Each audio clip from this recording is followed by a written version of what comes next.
Welcome into this Hartford Sports Showcase event. We're at Pattersonville High School, where right now we're honoring our country with our national anthem.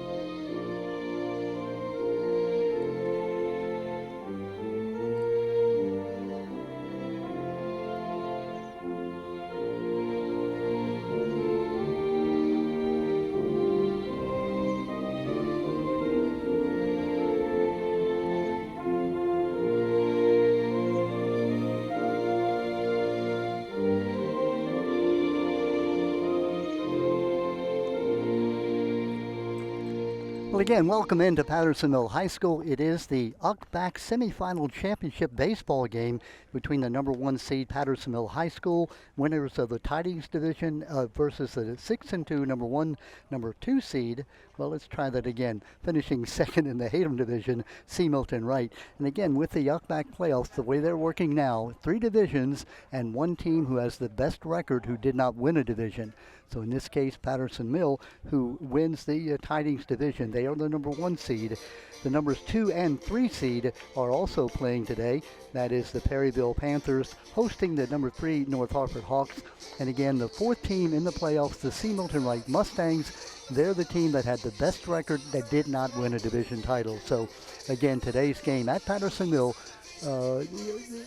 you'll host the number 1 team again, Patterson Mill, against the C. Milton Wright Mustangs. Patterson Mill finishing the year with a record of 13-2, actually 14-2. They were 7-1 in the Tidings Division. Meantime, C. Milton Wright finished at 10-7. They were 6-2 in the Hatem Division. These 2 teams did play twice during the year, and in one interesting game, C. Milton Wright was down 7-0 coming into the last inning. They scored 9 runs, won that ball game by a final score of 9-8. It was a walk-off 3-run home run by Chris Dietz, who gave Patterson Mill the first loss of the year. They also lost to Bel Air. So again, it is a beautiful day here at Patterson Mill as the Mustangs check at the Huskies of Patterson Mill, coached by Matt Roseland in his 19th year, taking on C. Milton Wright Mustangs. And the Mustangs are coached by first-year coach Mike Cusimano. Mike is a retired state trooper, former Patterson Mill head JV coach. He was the C. Milton Wright JV head coach from 06 to 14 and from 19 to 25.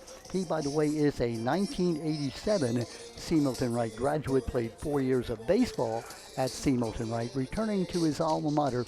Talking to Mr. Cusimano, Coach Cusimano, before the game, he said 33 years as a state trooper, and he says he was pleased to put in the 33 years, but happy to be safely retired.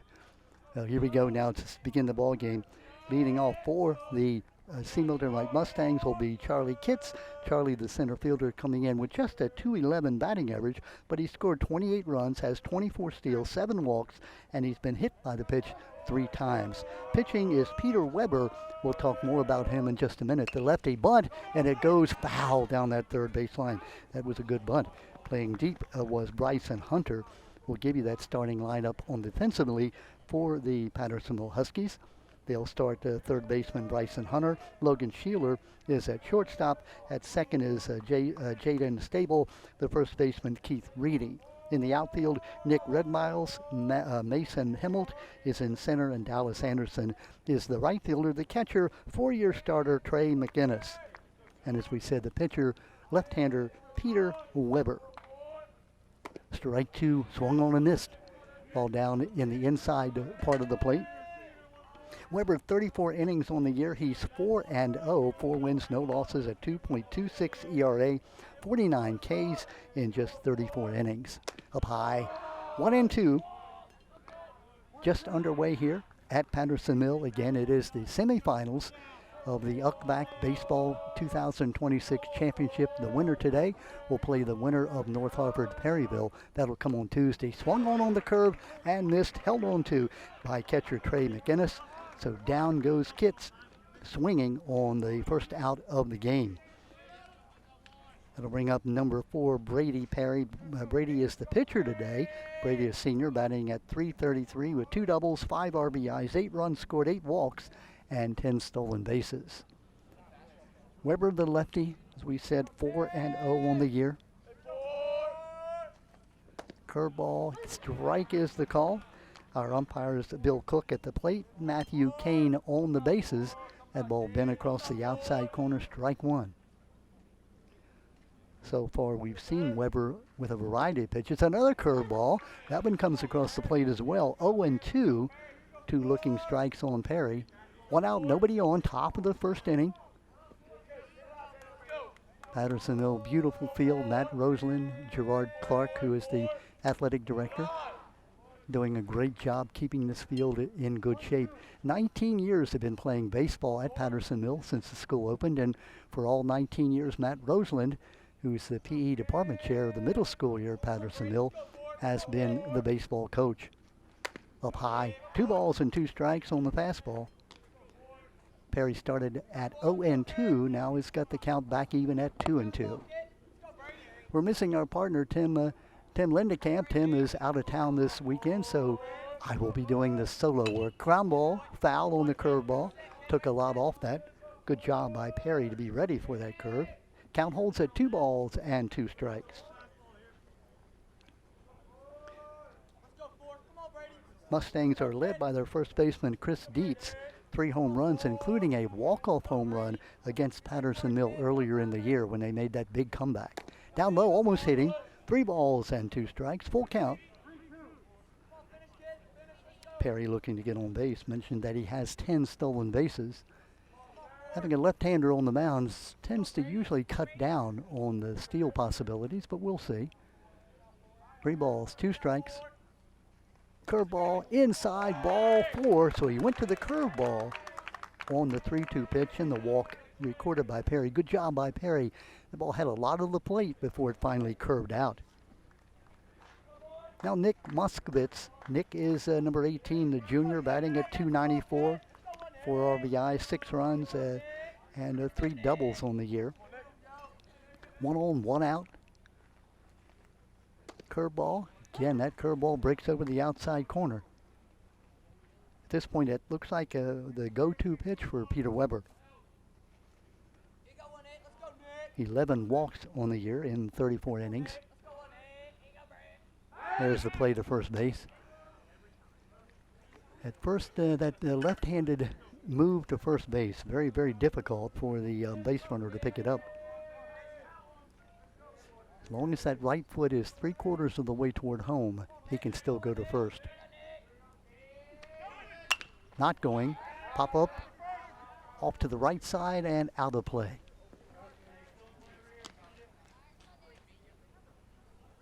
One out in the inning. 2 strikes now on Moskowitz. No balls, 2 strikes, 1 out, runner at first.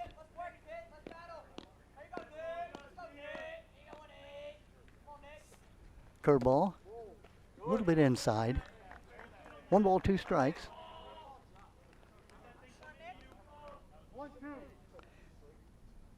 Peter Weber has started with strikes. He got ahead on each batter. Walked the number 2 batter, timeout on the field as Moskowitz steps out. Moskowitz, the second baseman, batting 3rd in the lineup.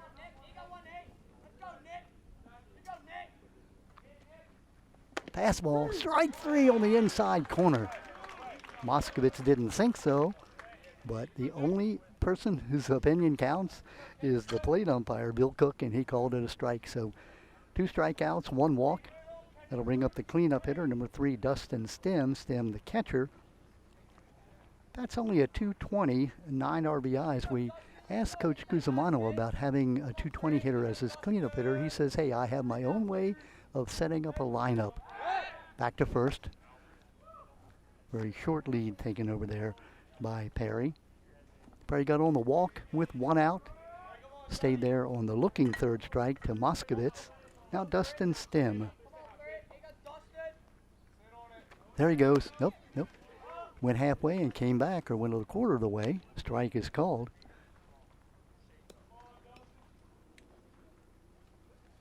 No balls and a strike.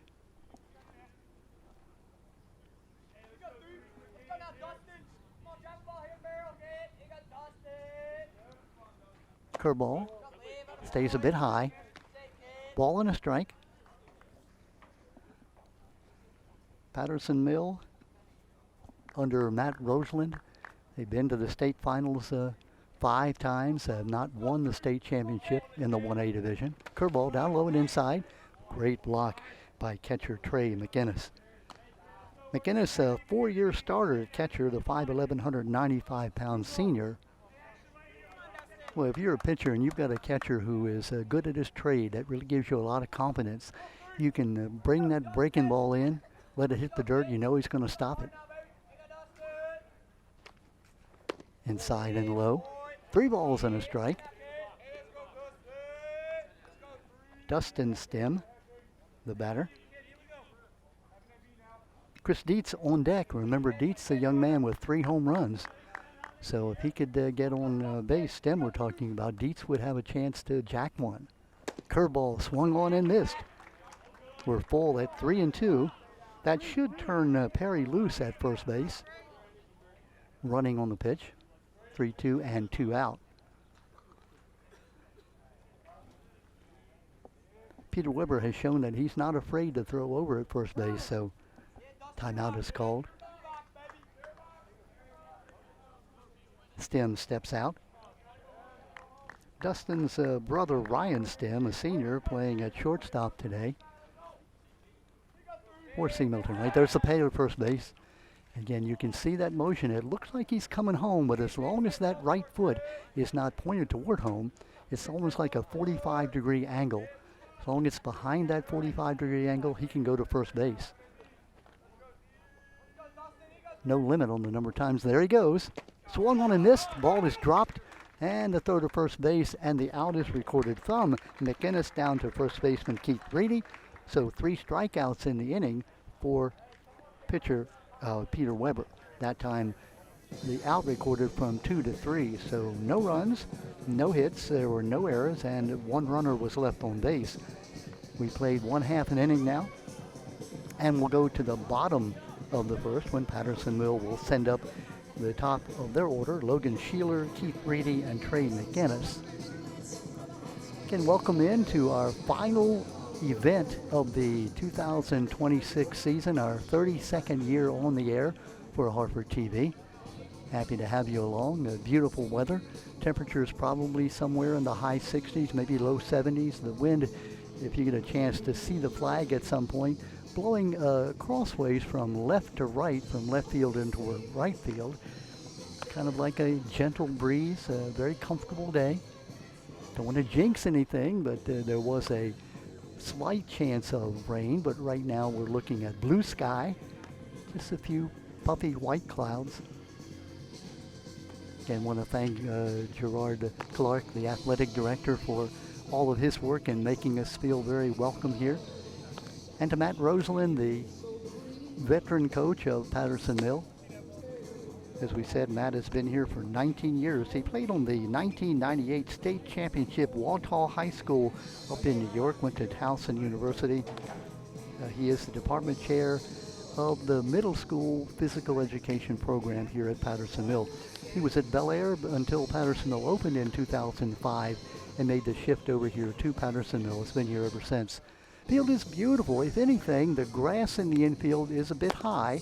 So if there's a ground ball, you can expect it might die before it gets to the infielder. So you'll see the infielders cheating up a little bit, not playing quite so deep. Speaking of deep, 330 down the line, 370 to center field. So it will take a poke to get the ball out of here today. You're watching as the opposite number 4, Brady Perry. So we have unusual coincidence of 2 pitchers both wearing number 4. Brady is a right-hander, 21 innings pitched on the year, 24 strikeouts in 21 innings, 18 walks, and that could be his biggest problem. 7.67 is his ERA. Looking to have a good game today. C. Milton Wright, as we said, finished second in their division. Earned the right to play the number 1 seed because they had the best record of any team that did not win a division under the new UCLAC playoff system. So the C. Milton Wright defense, Jonam Yee at third, Ryan Stem at short, Nick Moskowitz at second, and Chris Dietz at first. The outfield, Austin Jordan, Charlie Kitts, and Jacob McVeigh in the outfield, and Dustin Stem is the catcher. Leading off, Logan Sheeler, a .286 hitter. On the mound, as we said, Brady Perry. Perry with no record, 0-0 on the year. Down low and outside. Catcher Dustin Stem, a junior, in his third year on the C. Milton Wright varsity. Fine shot into left field. That ball's going to get down all the way to the wall. Take one hop off the wall, turning first and going down to second, turning second and headed for third. Here's the throw into third. He slides in safely on the triple by Logan Sheeler. Logan had 2 triples coming into the game. He smacked that high fastball into the gap, a triple into left field. Austin Jordan went back to the fence, pulled it down, and made the relay throw, but into third with a head-first slide was Logan Sheeler. That'll bring up Keith Reedy. Keith Reedy, a junior, first baseman. 12 RBIs on the year, batting at .263. Low and inside the call, ball 1. Reedy, 12 RBIs, 15 runs scored, 13 walks on the year. Reedy also has 11 stolen bases. Up high, ball 2. Mustangs in close at the corners, third and first, back in the infield trying to prevent the ball from getting through, allowing the 1 run. Just don't want to, there's a strike on the high curveball. The idea is not to have a crooked number here in the first inning. You know, with nobody out, you're almost conceding, not really, but you're saying, okay, if you want to score the 1 run, outside. Ball 3 now, 3 balls and a strike. Trey McInnes on deck. Trey, a .441 hitter. Curveball, strike. It's full at 3-2. 3 balls, 2 strikes, nobody out. Runner at third base is Sheeler. Hit that triple into left field. Swung on and missed. Down he goes. Big strikeout there. Now with 1 out, that'll bring up McInnes. McInnes, the senior catcher. As we said, 4 years starter on the program. Number 3 hitter. Walk-up music for Trey McInnes. 2 doubles, 12 RBIs, 7 runs, 14 walks on the year. Down low and inside. Ball 1. Brady Perry, number 4, the senior pitcher.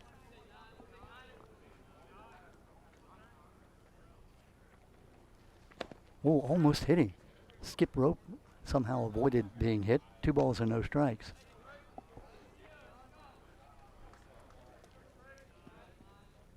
Sheeler wrapped that triple with 1 hopper onto the outfield wall. That ball had to be hit about 350 feet. Down low. 3 balls, no strikes.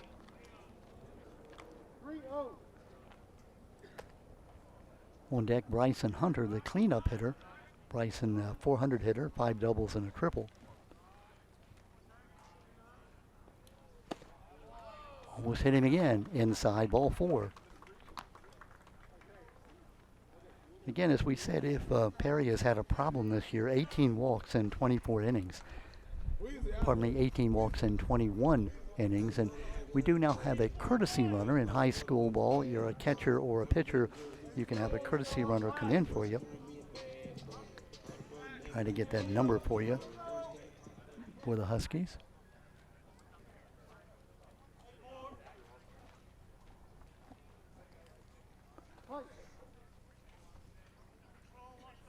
Double play in order. Turns, fakes like he's going to bunt. Don't expect your cleanup hitter to bunt, but not sure if the runner, and we're still going to try to get that information, who that is, the courtesy runner. Not sure if that was supposed to be a steal or not. The throw back to first base almost had him going the wrong way. Good job by Perry over to Chris Dietz, keeping him close. Thank you. Number 8 is the courtesy runner. Turns and blitz and pops it up. Pitcher calls it and makes the catch. Wow, what a big move on the bunt attempt. Yeah, number 8 for Patterson Mill is Logan Louderback. So he is the designated courtesy runner. So from a runner at third and nobody out, now we have runners at first and third and 2 outs as the bunt caught by the pitcher, Perry. And that'll bring up Mason Hemmelt. Mason, the junior center fielder. Pop up, foul back our way, look out. Over our heads and out of play. 1 strike. Boy, what a big job this would be for Brady Perry and his Siebelton Wright teammates. If he could get out of this inning without any runs scored after that opening ringing triple into left center. There he goes down to second base. The throw to second base. Coming home. Here's the throw. He's going to be safe on the double steal. Safe at second on the steal and getting the run at home is Sheeler. He waited until that ball went through. It was a little bit low as McInnes's courtesy runner, able to get in at second base. And so on the double steal, the run does score. Runner safe at second. That's Louderback. Scoring was Sheeler, who came in head first, no throw really at the plate. So now runner at second. Check, no, he went back to first base, did the runner. It was just a fake steal, so still on at first base. There's a shot into right center field high, going back, and the ball hits in fair territory. The run will score. Turning second, and nope, stopping at second base is Hemmelt on the RBI double. Scoring Louderback from first base on the RBI double. That ball was stung, again, about a 1 hop onto the outfield fence that hit about 360 feet. So the RBI by Hemmelt, he's on at second base. Nick Redmiles, the freshman, at the bat. 2 runs in, 2 out. Good stop by catcher Stem. So Siebelton Wright coming within a hair of being able to get out of the inning, but the double steal, Louderback, who went towards second, there's the fake to second base, came back, did Louderback, so he did not get the steal, stayed at first base, but the runner coming in from third, Logan Sheeler, on that throw down to second base. Timeout is called. Well, that was a late timeout. Pitcher was already in his motion, but plate umpire says, okay, we'll give you that timeout. Plate umpire Bill Cook. 1 ball, no strikes, runner at second. Strike at the knees. Ball and a strike. Nick Redmiles, .318 hitter, 2 doubles, 11 runs, 6 walks, 7 stolen bases. By the way, Hemmelt was hitting .351 with 3 doubles, now has 4 doubles. A homer on the year, 17 RBIs, make it 18 now, 12 runs scored, 12 walks, and 8 stolen bases. He's on at second base. 2 balls, a strike, 2 out. High on the curveball. 3 balls and a strike.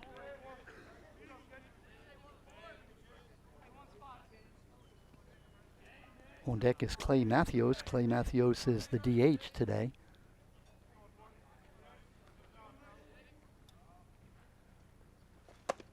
Fastball at the letters. Strike is called. 3 balls, 2 strikes, 2 out. Runner at second.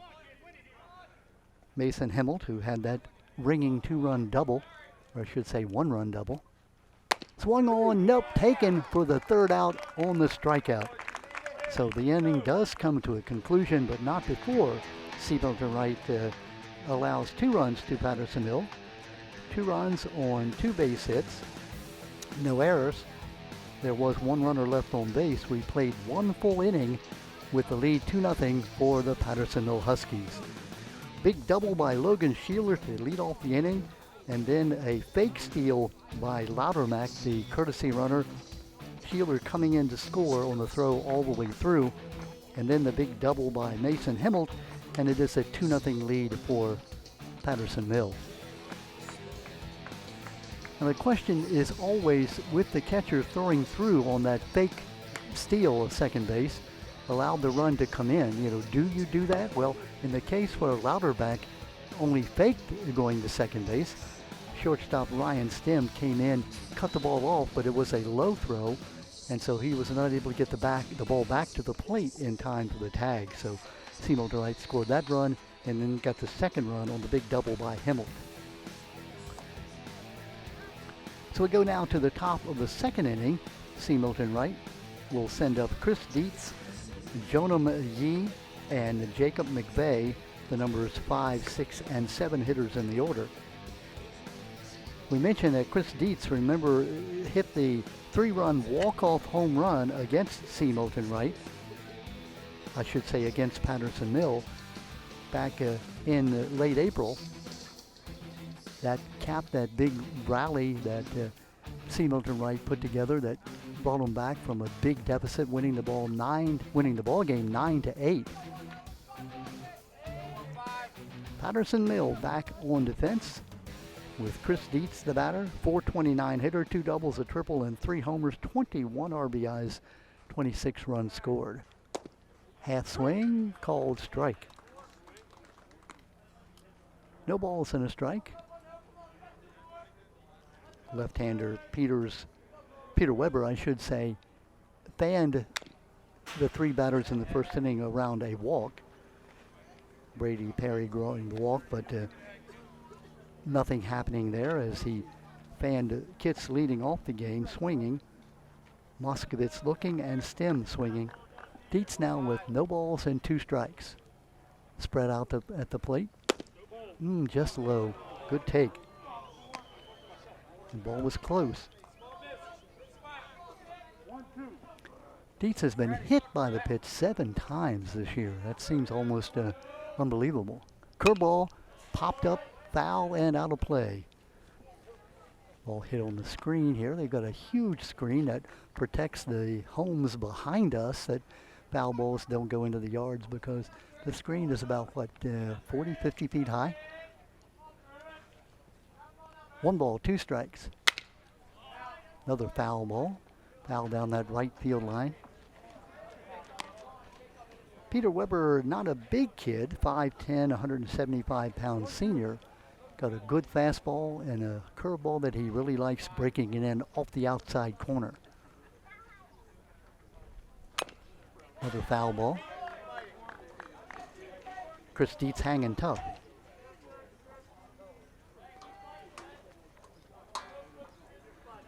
Dietz, a senior, headed for Wilson College next year, his second year on the varsity. Curveball, line shot caught by the third baseman, Bryson Hunter, right into his glove. Hunter didn't have to leap, he just watched the ball into his glove. So the line out, 1 out in the top of the second inning. Jonam Yee now, Jonam the junior third baseman.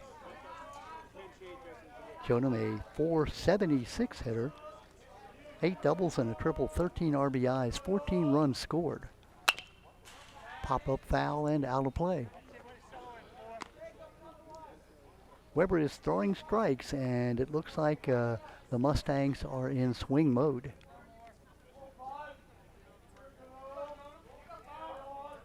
Curveball on that inside corner. No balls and 2 strikes. He was tied up on that curveball. He had just gotten a fastball, and now the curveball he took on the inside corner. No balls, 2 strikes, 1 out. Pop up, going foul and out of play. Count holds at no balls and 2 strikes. Weber only 11 walks coming in 34 innings, about a walk every 3 innings. Curveball up high. 1 ball, 2 strikes.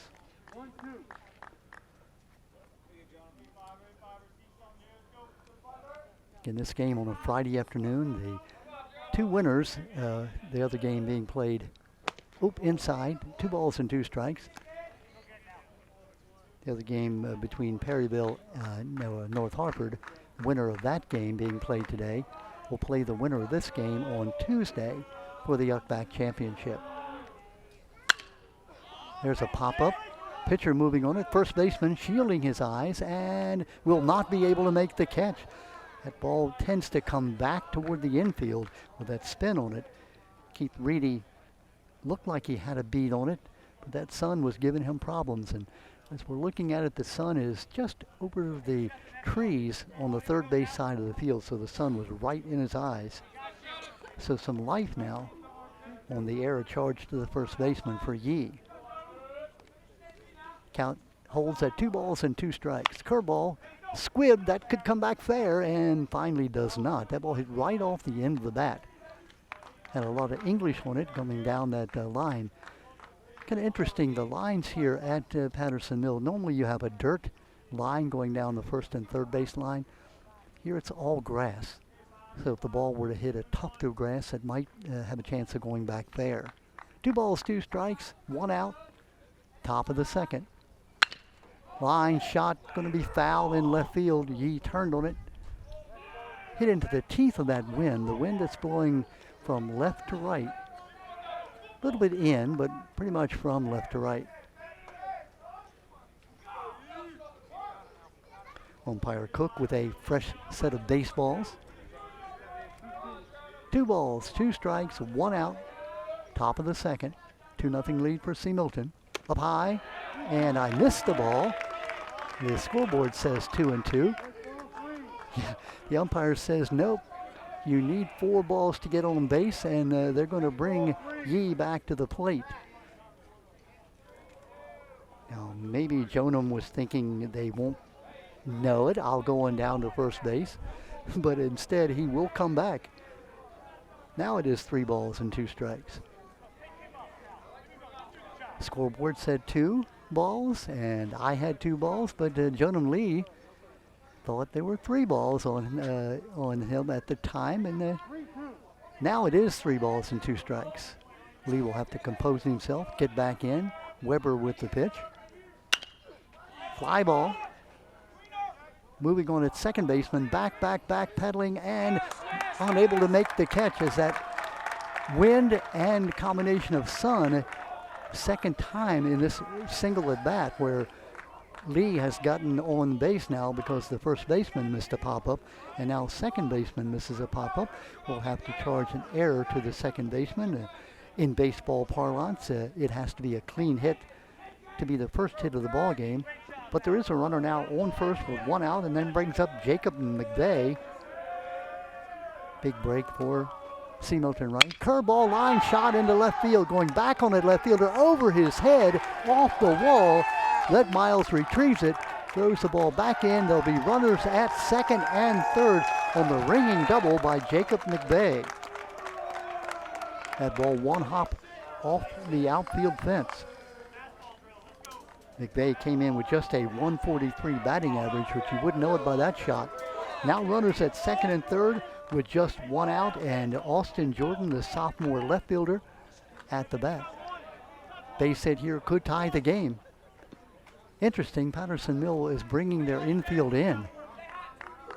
The shortstop in about 3/4 of the way. Third baseman in on the skin of the infield. Down low and inside. Ball 1. Austin Jordan, a .367 batter, 4 doubles, 3 home runs, 18 RBIs, 9 runs scored.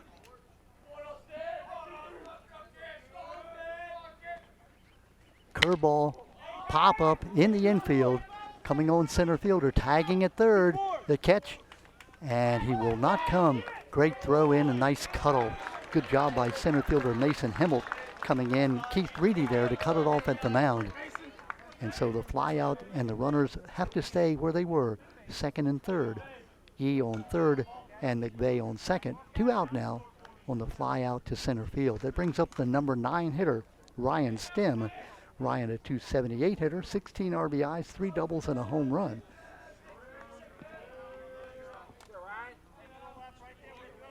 Two out, runners at second and third. Swung on a missed on the fastball. Big point in the ball game here. If the Mustangs could get a base hit, score 1, maybe 2. Get back even in the game. Peter Weber pitching from the stretch. Curveball, pop up, coming back. It's going to be, as the announcer covers its head, that was not my head it hit. That was the stands that it hit, thank goodness. Although it made a sound similar to what my head would have made. 2 strikes now. That ball got up in the sun, and I didn't see it. I was under the table, I will admit that. The ball's 2 strikes, 2 out. Runners at second and third.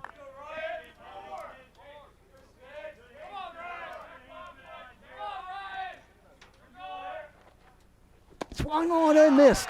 Big pitch by Peter Weber, gets out of the inning. No runs. There was 1 hit. There were 2 errors in the inning, and 2 runners were left on base. We've now played 1.5 with Patterson-Mill up by that 2-0 score. Go back to that play where there you see the Patterson-Mill Huskies centered around their coach, Matt Roseland, to talk about the inning. That play on the fly to center field, it was short, and some people would say, well, you've got to try. Let's try that, to score on that play from third base. He did not. It was a great throw from center field and a good job cutting it off. So would he have been safe? Probably not. With just 1 out, the idea was to let's stay right where we are and depend on our next hitter to get the base hit. Ryan Stem unable to do it, and so Patterson-Mill able to get out of that inning, retain their 2-0 lead. Huskies will send up Clay Matthews, their senior designated hitter, Jaden Stable, the second baseman, and number 9 hitter, Dallas Anderson, after having scored 2 runs in the first inning. First run scored on that double steal, which ended up being a single steal. The runner Lowry back from first base faked that he was going to steal. The throw came through, and then the runner from third, Logan Sheeler, able to score on his stolen base, his 17th stolen base of the year. That'll bring up again Clay Matthews, the senior designated hitter. 429 batters, Matthews, 6 RBIs, 10 runs scored, 9 walks, and 2 stolen bases. The left-handed hitter, just high. Good job by catcher Dustin Stem. Held it there, allowed the plate umpire to take a good look at it. Ball 1 and 1 strike now, 1-1.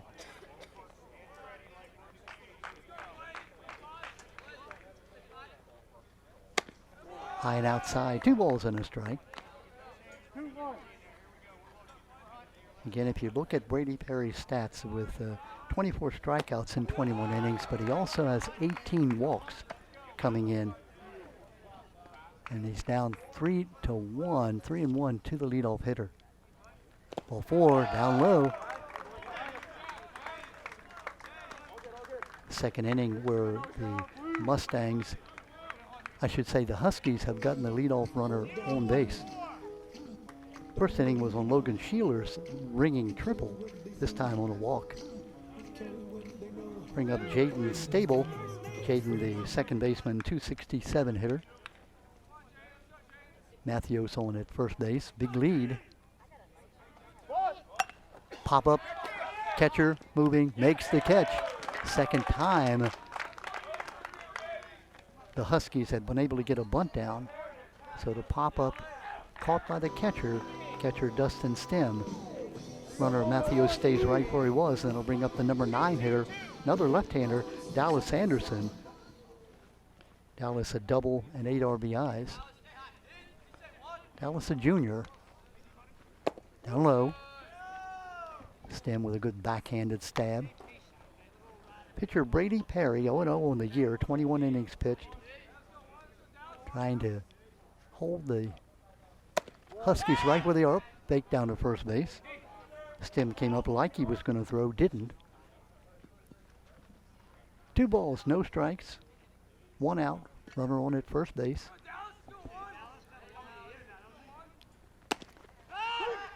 There is the throw down to first base. Dustin Stem not afraid to throw the ball.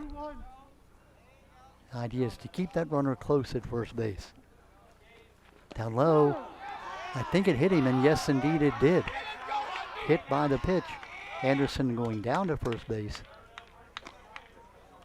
First and second, 1 out. Matthews at second. Anderson in first.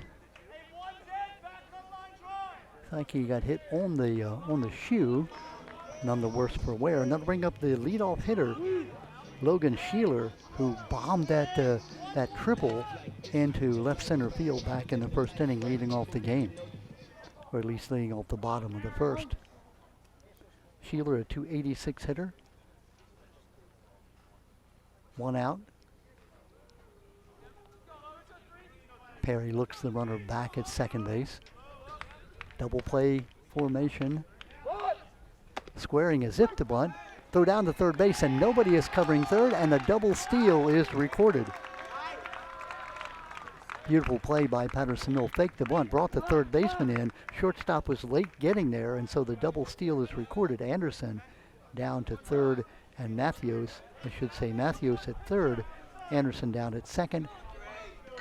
Strike is called on the fake bunt by Sheeler. Out of the windup. Down low.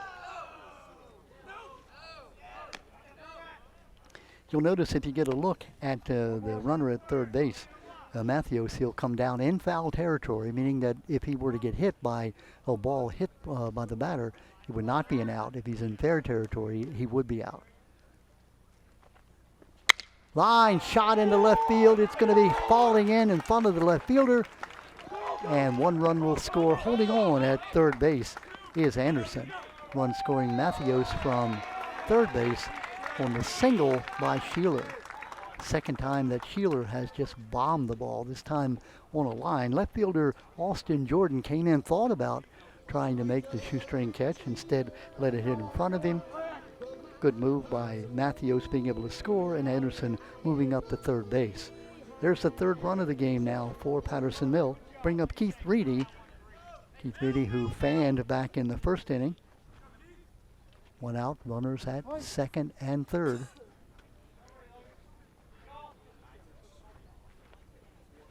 Line shot into center field, moving back on its center fielder over his head.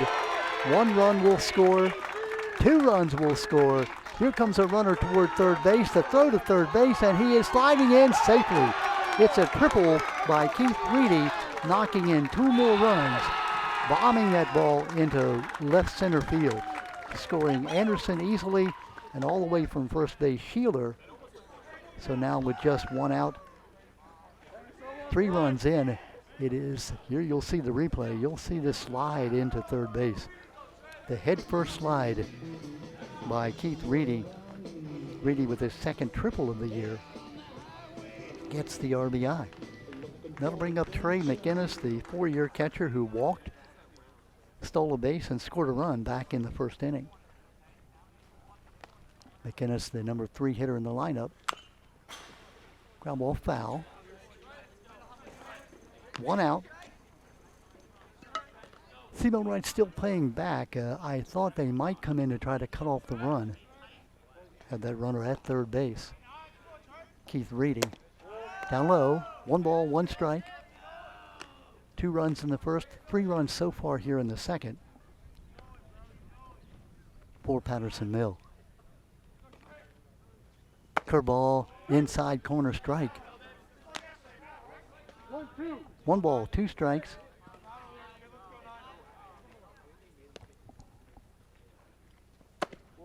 Just a bit inside. 2 balls and 2 strikes.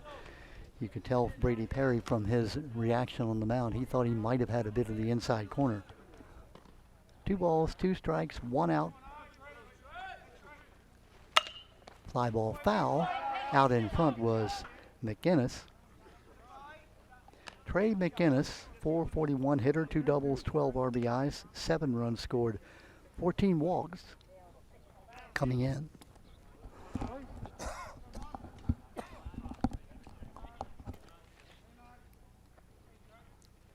Curveball outside. 3 balls, 2 strikes. Bryson Hunter, the number 4 hitter, on deck.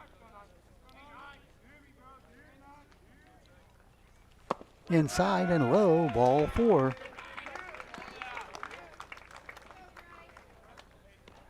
Reedy stays at third where he is, and McInnes goes down to first, his second walk of the game. Again, it's Loudermilk coming in as the courtesy runner. Lyndon Loudermilk. I'm sorry, his name is Louderback. Sorry about that, Lyndon Louderback. Center fielder by trade. He scored a run, you may remember, back in the first inning, just an inning ago. Right now, the job of C. Milton Wright is to prevent any more runs to score. They're down already 5-0. There he goes. Throw right back to the pitcher this time. The idea was, remember back in the first inning, they threw the ball all the way through, and the runner scored from third. This time, throwing it back to pitcher Perry who cut it off, hoping that the runner at third, Reedy, would be trying to score. Line shot caught by the pitcher. Wow, good job by Perry. Perry stuck his glove out, made that catch on the line drive, so the second out is recorded. That's why that pitcher only 60 feet 6 inches away. After you pitch the ball, you become a fielder. So the runners stay right where they were, second and third, bringing up Mason Hemmelt. Mason, who doubled with an RBI back in the first. Pop-up foul, going out of play. 1 strike. Hemmelt, who got the ball just about off the center field wall, maybe 1 or 2 quick hops in the first inning. Second and third, down low on the fastball. Impressed with Dustin Stem, the junior catcher, 3rd year on the varsity. Doing a good job handling the low pitches. Curveball, just a bit outside. 2 balls and a strike.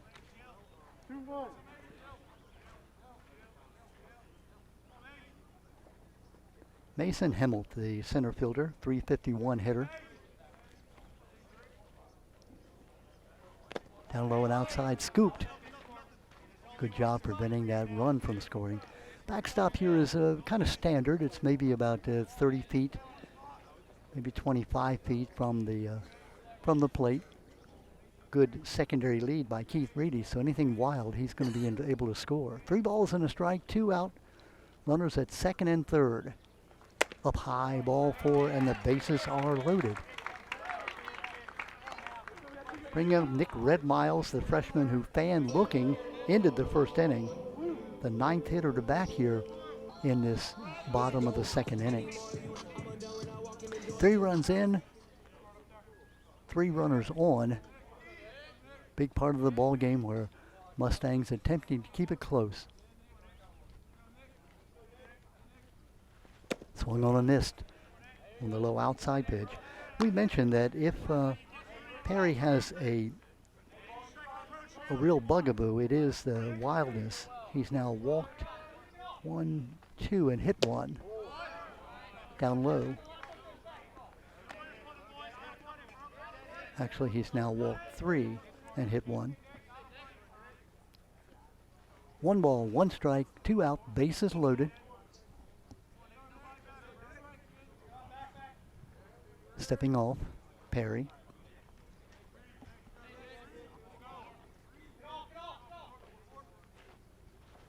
Ooh, almost went for it. 2 balls and a strike. No place to put Nick Reckmiles. 2 balls, 1 strike, 318 hitter, 2 doubles, 11 runs, 6 walks on the year for Red Miles. Red Miles just a freshman. High on the curveball, 3 balls and a strike. Bases loaded, a walk here, Reedy would walk in. Taking a deep breath, Nick Red Miles. You would expect him to be taking here. Down low and ball 4, and indeed that does bring in a run on the RBI walk. Moving up to second, Himmel. Lauterbach to third, and Reedy scoring on the RBI walk.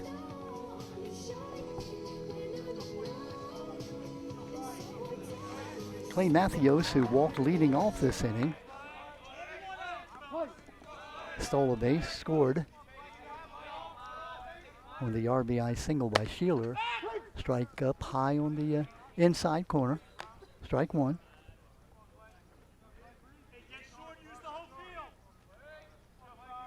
Still in just the second inning.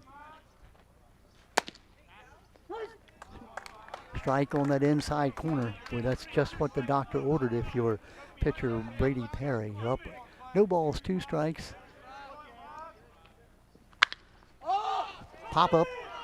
Moving on it, second baseman coming in, right fielder.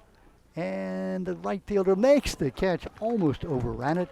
That's Jacob McVeigh coming in and making the catch for the final out of the bottom of the second inning. Not before C. Moulton Wright, I should say Patterson Mill, scores 4 runs. They get 4 runs on, looks like 2 base hits. No errors, and there were 3 runners left on base. We've scored now. We played a total of 2 innings with the 6-0 lead by Patterson Mill. I just remind you that just about 2 weeks ago, Patterson Mill had that 7-0 lead, actually like an 8-0 lead back in the coming into the 7th inning. And C. Moulton Wright able to score 9 runs to win the ball game, 9-8. That 3-run walk-off home run hit by Chris Dietz. So not saying that history could repeat itself, but if you were Matt Roseland, the coach of Patterson Mill, you would be saying, hey guys, let's not get overconfident now. Got a long way to go. 6-0 lead as we go to the top of the 3rd inning. Mustangs will send up their numbers 1, 2, and 3 hitters in the order. Charlie Kitts, Brady Perry, and Nick Moskovitz. So looking for their first base hit. Let's check that. McVeigh got the double, back in the second inning. Top of the last inning, he got that double, was stranded when Austin Jordan flew out and Ryan Stem fanned. So the Mustangs with the 1 hit. Charlie Kitts, a .211 hitter on the year, takes it outside. He fanned back in the first inning, 1 of 3 strikeouts by Peter Weber in that first inning. Weber with 4 strikeouts.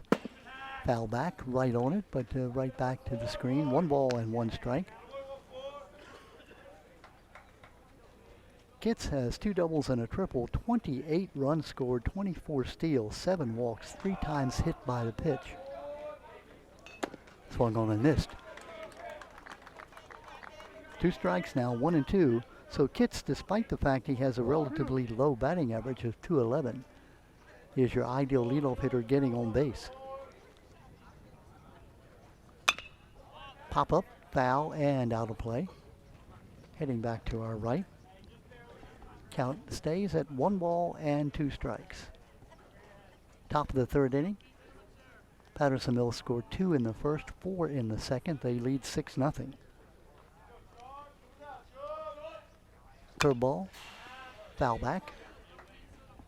Hanging in there was Kitts. Weber has two kinds of curveballs. One a slower one that kind of breaks from the outside in, and then one harder breaking curveball. Another foul back, that time a fastball up high. Kitts right on the ball, but Weber realizes with a 6-run lead, the last thing you want to do is walk that leadoff hitter, so make him hit to get on. Curveball, oh, hit him. Wow, you could see Peter Weber kind of kick the dirt. Weber says, of all things, I've got him down 1-2, and I hit him. Good job by Kitts, who takes it kind of on the back area. That's the 4th time he's been hit by a pitch on the year, so just what C. Milton Wright wanted. They get the leadoff hitter on. They bring up Brady Perry, the pitcher.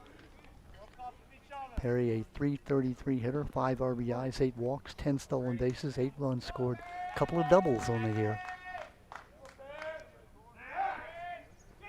And a wild pitch, a wild throw at first base, going down to second base on the error.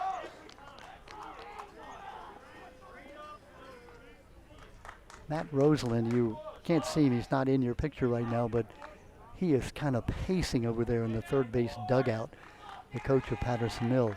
What in the world are you doing? We're up 6-0, you hit a batter, and then you throw it away at first base. So reaching second on the error is Kitts. There's the bunt. Foul it goes.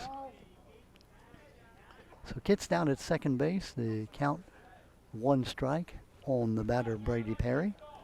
Perry, who walked in the first inning, remained there as Moskowitz and Dustin Stem fanned.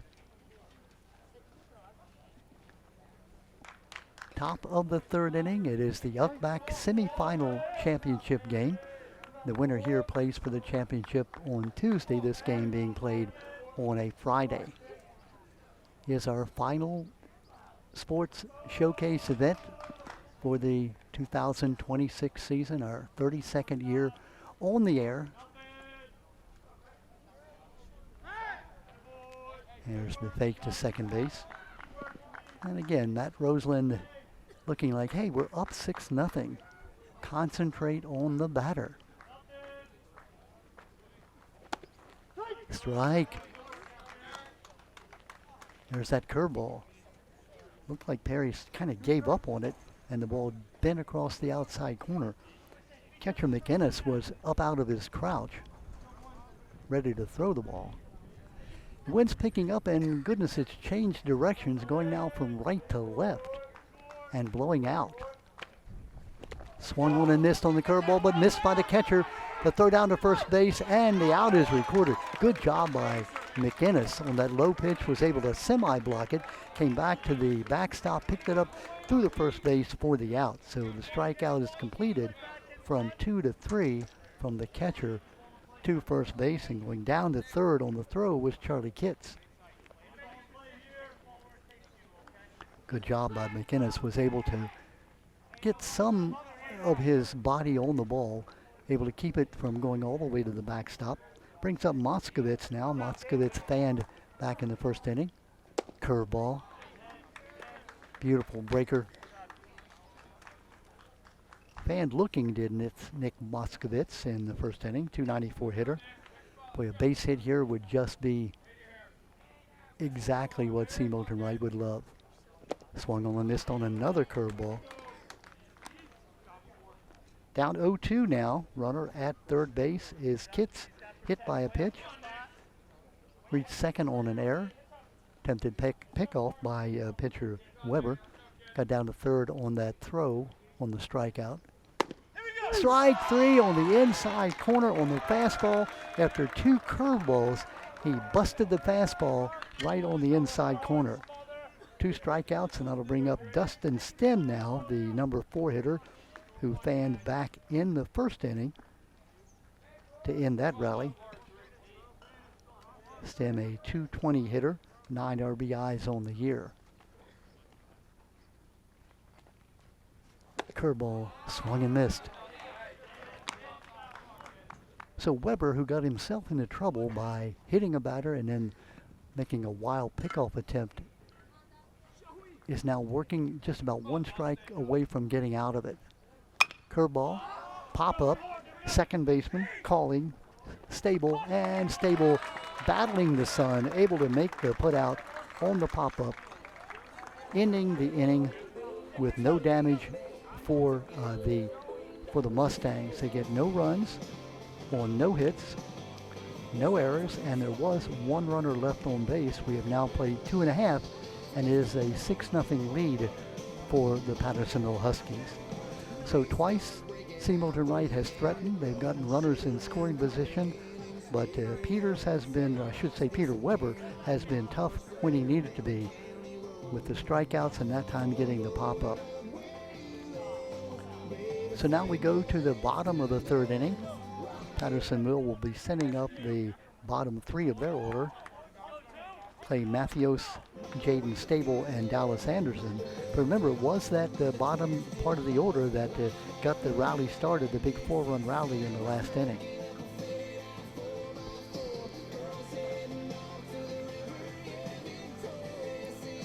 C. Milton Wright Mustangs 6-2 in the year, 10-7. They play in the Hatem division. They do have the second best overall record among, really the first best record among the teams that did not win one of the divisions, qualifying as the number 4 seed to take on Patterson Mill, the number 1 seed. Patterson Mill and North Harvard, in a weirdo, last year tied at like 10-10 in a game that extended into extra innings, but because they were going to the state playoffs the next day, the game was called with both teams tying, and so you had dual winners in the first year of this new Uckback setup.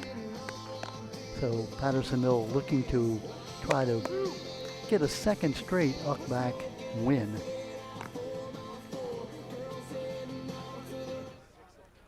Patterson-Mill, a 1A school, but under Coach Matt Roseland, they've won 9 region titles. They've been in the state finals 3 times in the state 1A. They've won 4 division titles. Roseland has been the Baltimore Sun Coach of the Year, 3-time Coach of the Year with the MSABC. His overall record in the 19 years, 232, 122, and 1. Patterson-Mill. Matthews, line shot at the shortstop. Good job on shortstop, staying with it and making the throw to first base. Good job there by shortstop Ryan Stem. Stayed with the line shot, got it on the first hop, threw over to Chris Dietz, and the out is recorded on 1 pitch.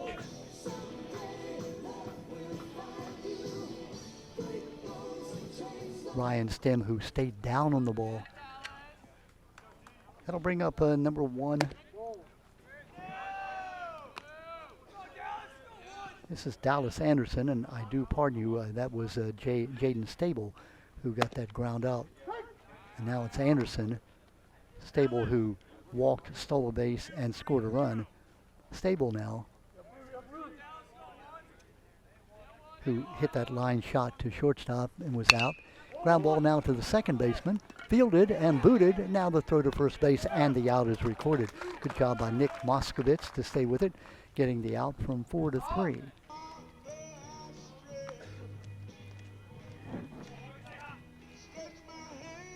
So now we go back to the leadoff hitter. Third inning, the third time that Logan Sheeler has batted. Got a triple in the first inning and scored. Got a single to left field last time up. Got an RBI and also scored. So Sheeler has been involved with 4 of the 6 runs scored by C. Milton Wright, by Patterson-Mill, excuse me. Again, that triple hit off the wall into left field in the first inning. Next time up in the second inning, got the line drive single to left field. 2 down now. Ground out to shortstop and a ground out to second. Sheeler now the 286 hitter. Home run, 15 RBIs. Right on the ball, fouling it back. Shielder, a leadoff hitter, but from the way he swings the bat, he's not looking for a walk. Does have 8 walks. Brady Perry looking for a shutdown inning here. Asked the umpire where that pitch was. Pop up, foul and out of play. 1 ball, 2 strikes. And the wind, which had been a gentle breeze back in the first and second innings, now is picked up, and the flags are blowing directly out into left field. So anything hit in the air, there's the fan strikeout. And so exactly what Brady Perry needed. He got 3 up and 3 down in the bottom of the third. No runs, no hits, no errors, and no one left on base. We have now played 3 full innings with Patterson-Mill leading by that score of 6-0.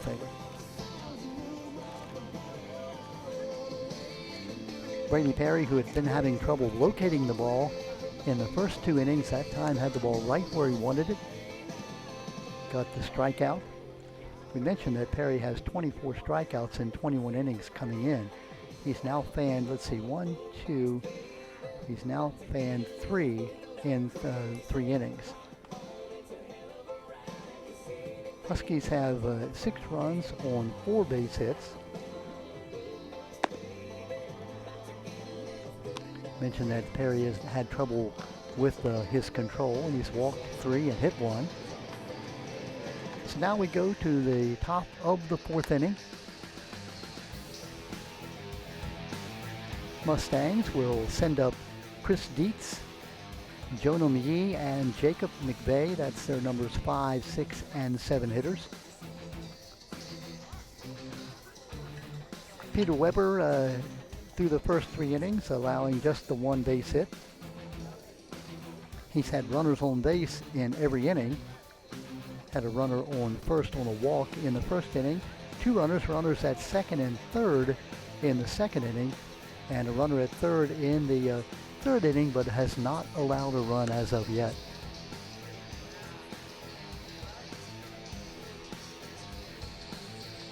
Hope you've enjoyed our 2025-26 season of Hartford of sports on Hartford TV.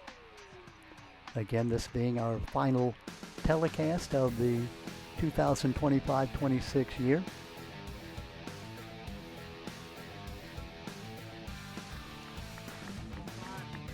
Chris Dietz, the batter. Dietz, the senior, lined out to the third baseman in the second inning. Dietz, a .429 batter, 2 doubles, a triple, and 3 home runs. This time, a shot into left field. That's a base hit on the first pitch. Turning first, heading down to second base, and reaching second base. Standing up is Chris Dietz, wasting no time to get that double down the left field line. Second hit of the ball game for the C. Milton Wright Mustangs. Going to bring up Jonam Yee, the third baseman. Jonam, who got on an error and got as far as third base.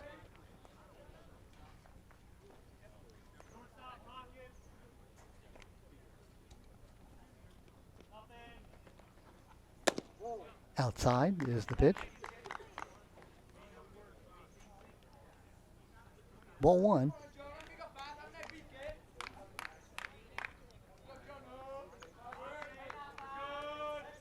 Dietz on at second base, nobody out. Curveball down low, ball 2.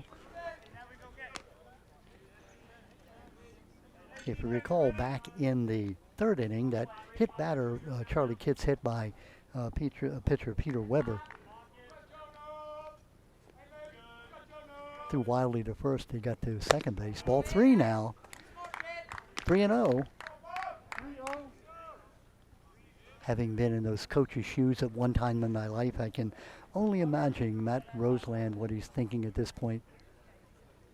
With a 6-0 lead. Throw it across the plate. And he does. 3 balls and a strike, right on the knees. Jonam Yee now, will he be taking at 3-1? Looking to get on base. The Mustangs needing 6 runs, of course, to tie. Outside, ball 4. So runners now on at first and second. Dietz on the double. Yee on the walk. That'll bring up Jacob McVeigh. McVeigh, who got a double into left field. The first hit of the game by C. Milton Wright. McVeigh, 5 RBIs, 4 runs scored. Squaring as if the bunt gets the strike. Huskies reacting. Third baseman Hunter going to the bag. Shortstop Sheeler covering second. Big hole between third and short. Sheeler holding the runner Dietz at second base.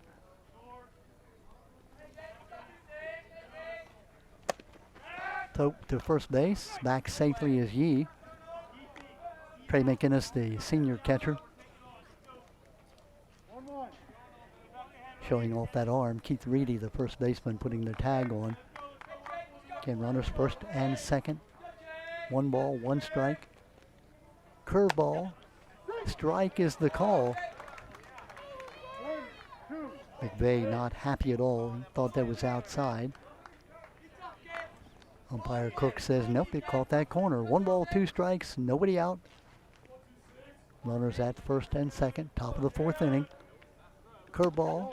Ooh, he took that one, and umpire Cook, Bill Cook says, no, that one was a bit outside. 2 balls and 2 strikes. Top of the 4th inning. Mustangs looking to break through. Curveball slammed. Left fielder going back. That ball is off the wall. 1 run will score on the long double. The long double hit by Jacob McVeigh.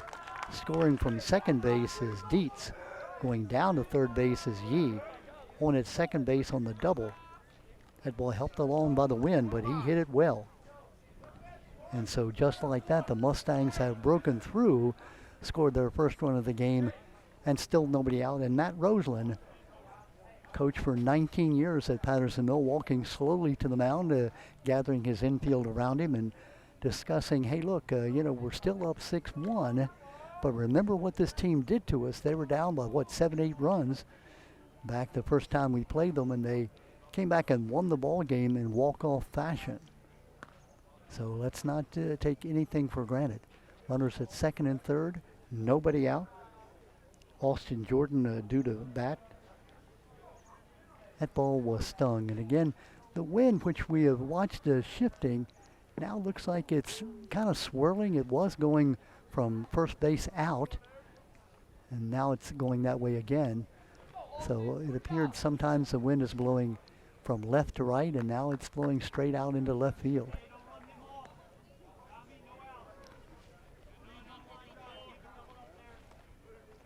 Austin Jordan, the sophomore, flew out to center field back in the second inning. 367 hitter, 3 home runs on the year. Swung on and missed. Inside corner right at the knees. Not sure what Matt Roseland said, but at least on the first pitch, it seems to have had some effect on Peter Weber. Pop up into center field, coming on the center fielder. Hemmelt makes the catch, throws it home, right on the line. Boy, that's a good move to hang on at third base. Hemmelt, great throw all the way from short center field to catcher McInnes. Holding on at third base is Yee, and at second, McVeigh. And so for the second time, Jordan has flown out to center field. 1 out, first out of the inning. That'll bring up Ryan Stem. And now Roseland again making a stroll to the mound. It looks like it may be that he'll be taking Weber out. Yeah, let's see what they're going to do. It looks like 13, Keith Reedy, the first baseman, went back into the dugout. Weber will be out. Going to bring in a right-hander here with 1 out in the 4th inning. get a number for you. It looks like number 18.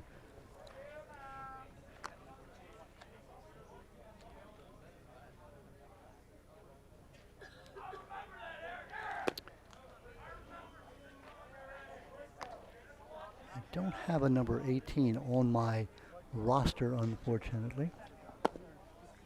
Tim, is that a number 18 that you see there? Yep. 20 for 2.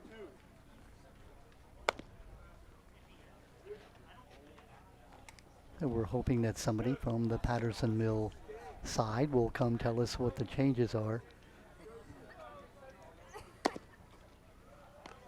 Number 16, thank you. My eyes are deceiving me. Hunter has moved in. Bryson Hunter coming in from third base to pitch. So Weber is out. Bryson Hunter moves in to pitch, number 16. Let's see, who's at third base?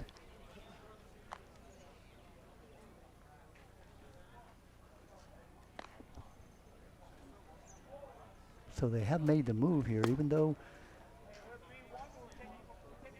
Peter Weber had the 5-run lead.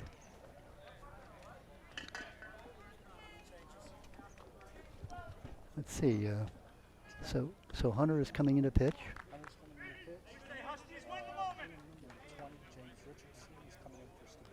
Okay, James Richardson he's playing third base. So it's Richardson at third. Okay, so Richardson is at third. Okay, we got who at second? Red Miles goes to second base. Okay, Weber goes to first base. Keith Reedy is in left field, so we'll get those changes all down for you here when we have a moment right now with run strike. Ryan Stem at the bat. Up high, ball 2. Key part of the ball game. Right now, just 1 run has scored for C. Milton, but they have runners at second and third with just 1 out.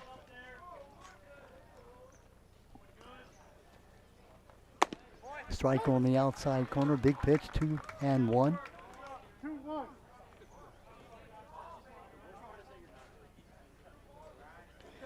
Bryson Hunter, number 16. Strike on the outside corner. Big pitch. 2 balls, 2 strikes.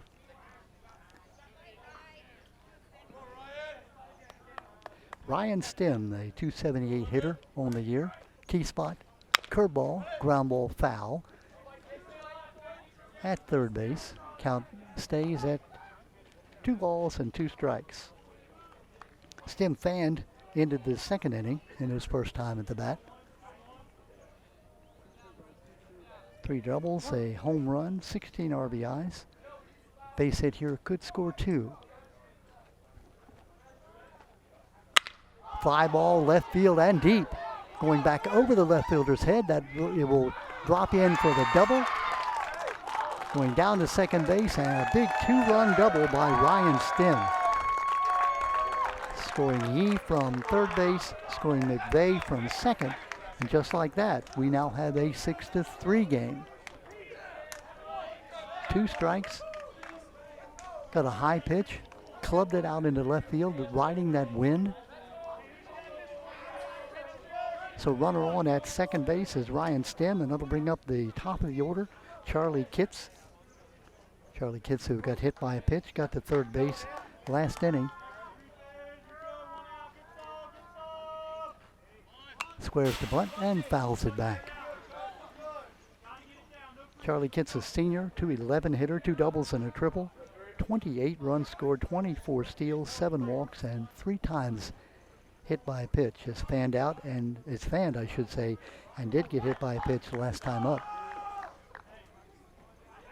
Leadoff hitter for the Mustangs. Squares the bunt again and bunts it off the end of the bat, foul. No balls, 2 strikes.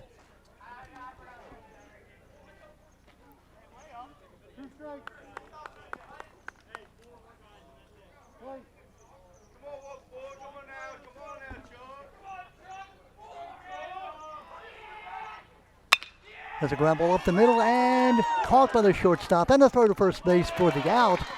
But the one run will score. Check it no. Down to third base is Stem. Boy, nice play there. Moving on it, Logan Sheeler caught the ball just before he got into center field, made the out at first base on the 6-3. Stem able to get as far as third base, but now with 2 outs, that'll bring up Brady Perry. Perry, a switch hitter, batting left-handed now. He's been batting from the right side. Bunt, foul ball. A 2-out bunt, bunting for the base hit.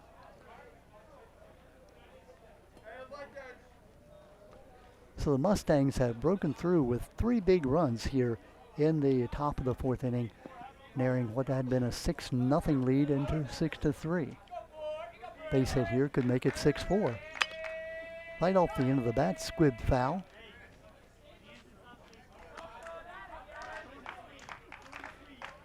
Perry has walked and struck out in his 2 times to the bat. .333, 2 doubles, 5 RBIs, 8 runs scored, 8 walks. No balls, 2 strikes. Bryson Hunter in to pitch, gave up that 2-run double.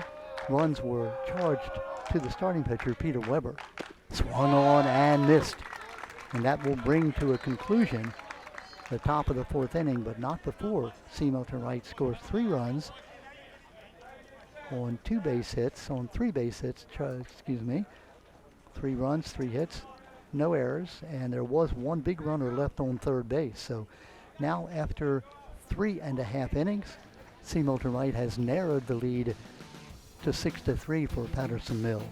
Big inning for the Mustangs, who were down and looked like down and out, down by 6-0. Got a big rally going. The big hit of that inning was the double, the 2-run double by number 9 hitter Ryan Stem on a 2-strike pitch. So 3 doubles in that inning alone. Double by Dietz, a double by Yee, and a double by Stem. RBI double for, check it, the first double was by McVeigh on the RBI.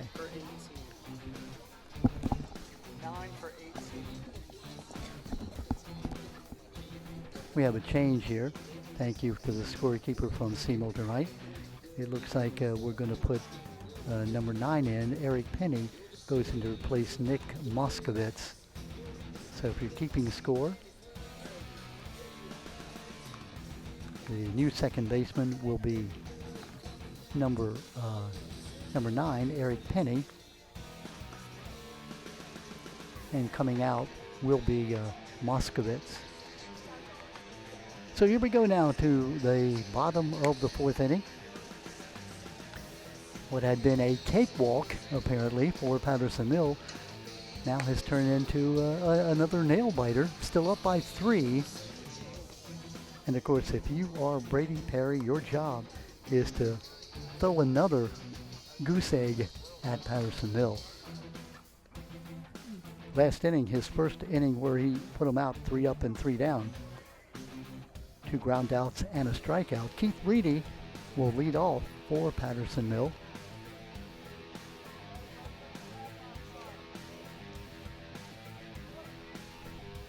Reedy, who was fanned and doubled.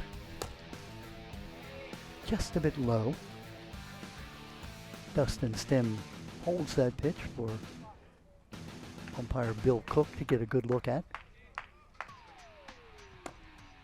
On the inside corner, right at the knees, 1 ball and 1 strike.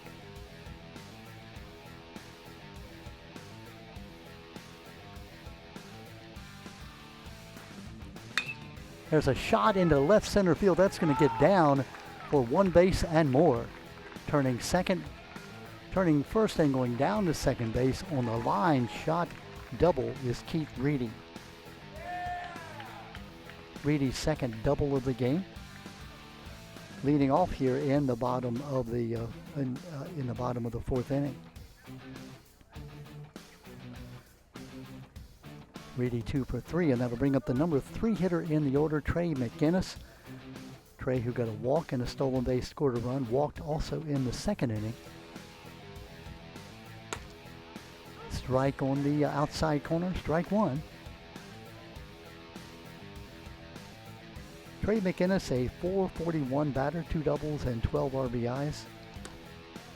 Takes it inside. Ball one, 1 ball and 1 strike.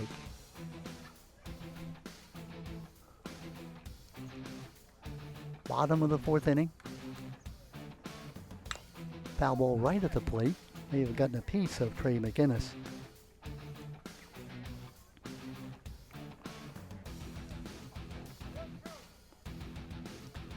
McInnes, a 4-year starter for Patterson Mill, the senior catcher. Down low and outside, skips right by the catcher, down to third base, sliding head first is Keith Reedy on the wild pitch. So the double into left center field by Reedy. Now he reaches third with nobody out. Ball and 2 strikes. Ground ball to short, that'll score the run. The throw to first base, and the out is recorded, but not before. Coming in from third base to score is Keith Reedy on the ground out.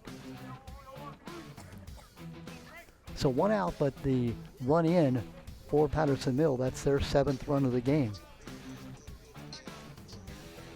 They'll bring up Bryson Hunter. Bryson Hunter, who lined out to the pitcher last time, popped up to the pitcher in the 1st inning on a bunt. Here's another pop-up foul and out of play. Hunter, who started at third base, has now moved in to be the pitcher. He gave up that double that allowed 2 more runs to score for C. Milton Wright. Ground ball toward the shortstop, fielded on the run, throw on the run. Oh, great play. Good job by Ryan Stem. Stem caught that ball on the run into the hole, threw it without setting his feet, and got the out at first base. 2 good plays by Ryan Stem. 2 out now and nobody on with Mason Hemmelt. Mason a double and a walk. Got an RBI.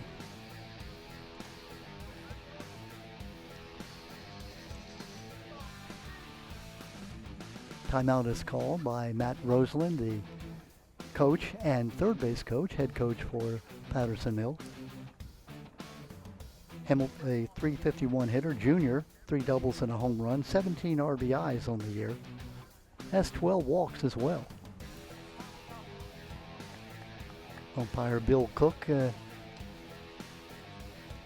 patiently waits for Mason Hemmelt to come back to the base.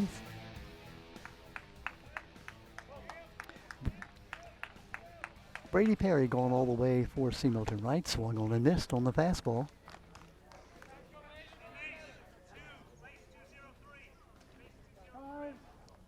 Timeout. Hemmelt adjusting his batting glove.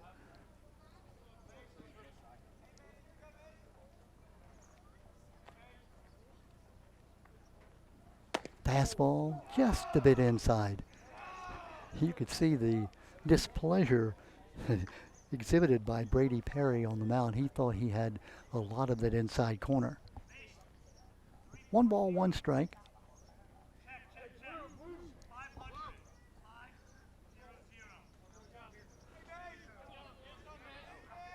Signals being called in by Matt Roseland.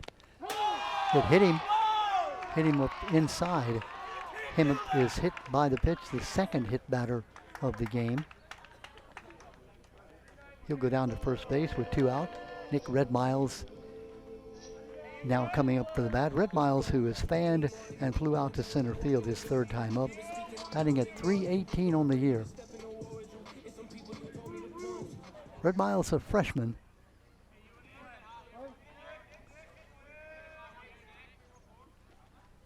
Fastball outside corner for the strike.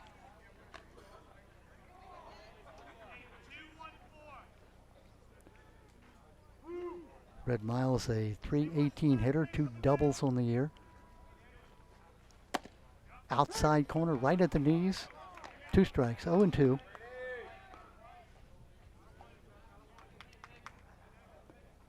Keith Reedy led all this inning with a double.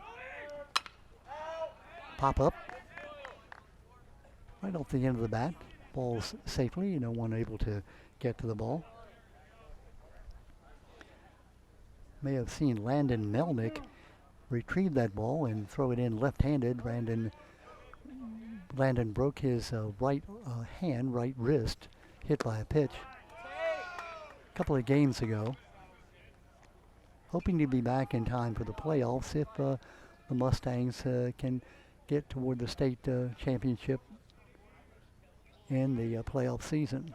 There he goes, swung on, missed, and that is the final out here of the bottom of the fourth inning. Not before Pattersonville does score one run. They get a run on one base hit.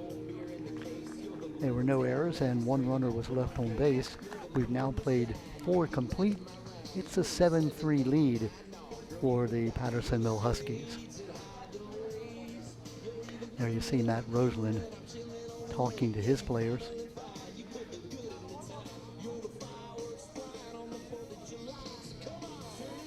Matt Roseland, again, he was at Bel Air High School, and when they opened Patterson-Mill back in 2005, he moved over here. He's been 19 years the head coach of Patterson-Mill baseball.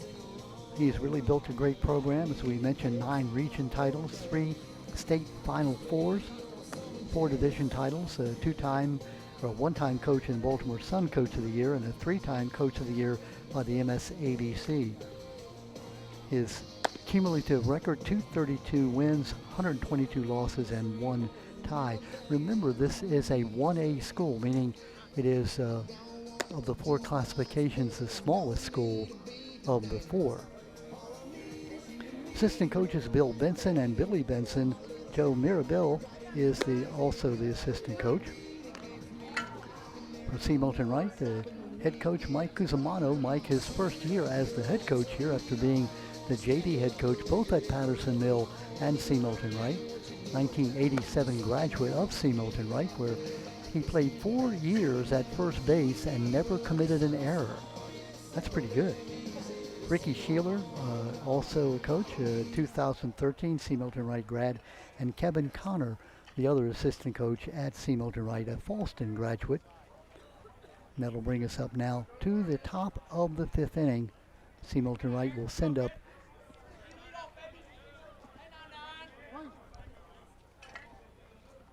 Eric Penny, who came into play second base this past inning, replacing Nick Moskovitz, who put in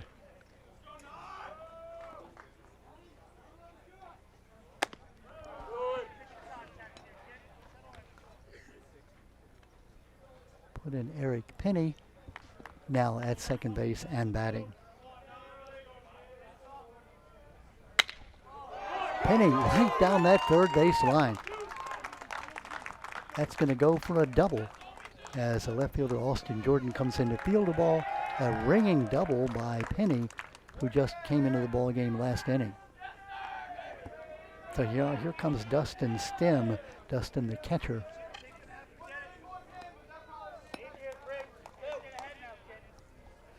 Dustin batting in the cleanup spot. He's fanned and popped up to the second baseman.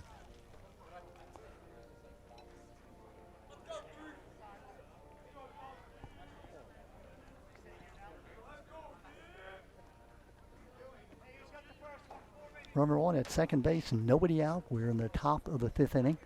7-3 the score. Up high and inside. Patterson-Mill scored 2 in the first, 4 in the second, 1 in the fourth. C. Milton Wright came back with 3 their last time up in the top of the 4th, looking to add on. Timeout is called at the plate. Bill Cook, the plate umpire, Matthew Kane, the base umpire. Top of the 5th inning, runner at second base and nobody out. Eric Penny with that ringing double down the left field line. Took a lot off the pitch, unable to get it in. It's Bryson Hunter on the mound. Hunter, who came in to replace Peter Weber last inning.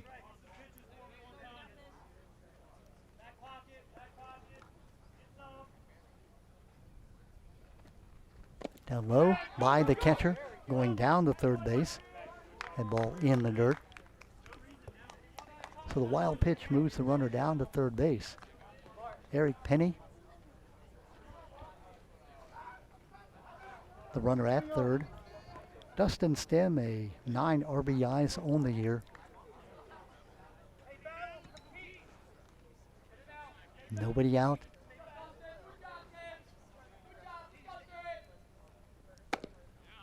On the inside corner. 3 balls and a strike.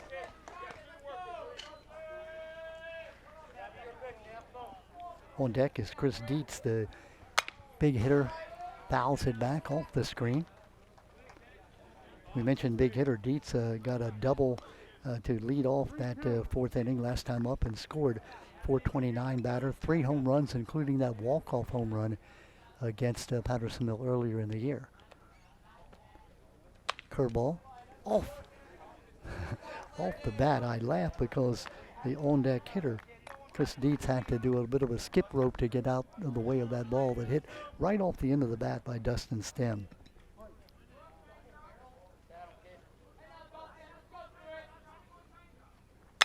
There's a shot into right field. That's falling. That's going to be a base hit.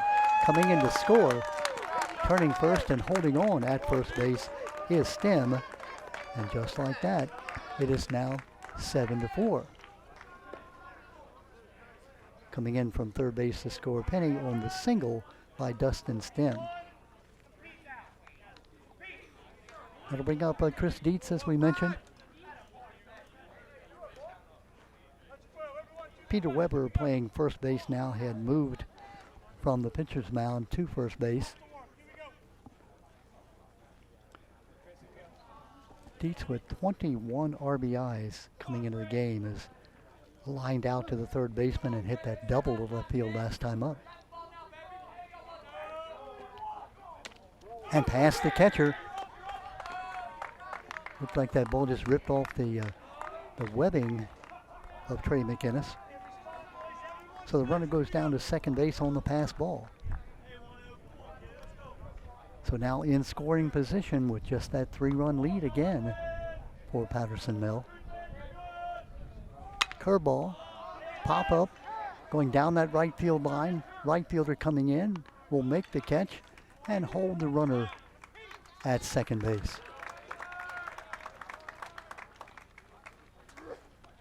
New right fielder in the game.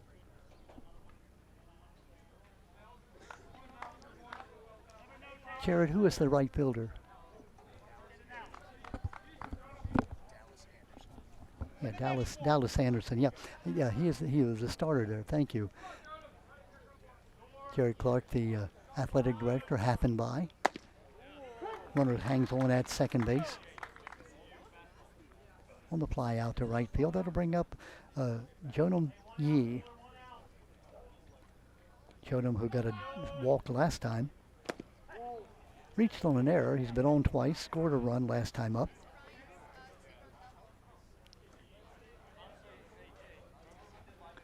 One ball, one strike. Up high, 2 balls and a strike.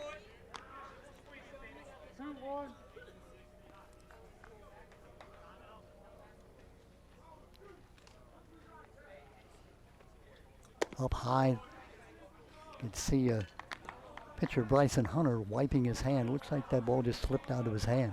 3 balls and a strike. 1 out. Runner on at second base. Dustin Stem. There's a shot into right field for a base hit. The ball hit right on the button. Anderson will throw the ball into second base and the run will score on the single to right field by Jonam Yim. Sorry, Jonam. Scoring from second base on that RBI single. And just like that, now we're at 7-5. Matt Roseland walking slowly out to the mound. Hunter came in just last inning, gave up a double that scored 2 runs, and now he's given up 2 runs on his own. The first 2 runs have been charged to Peter Weber. Matt discussing the situation with a runner on at first base. The tie run now suddenly has come to the plate. Again, just go back an inning when it was 6-0 and it looked like Patterson Mill was on its way to the championship game without even breaking a sweat. But now it is 7-5. Still just one out, runner on at first base with Jacob McVeigh at the bat. McVeigh with a double, with 2 doubles now. He doubled back in the second inning, doubled last time up, and that got an RBI. So he is 2 for 2, is Jacob McVeigh. McVeigh, the right fielder, came in with just 5 RBIs.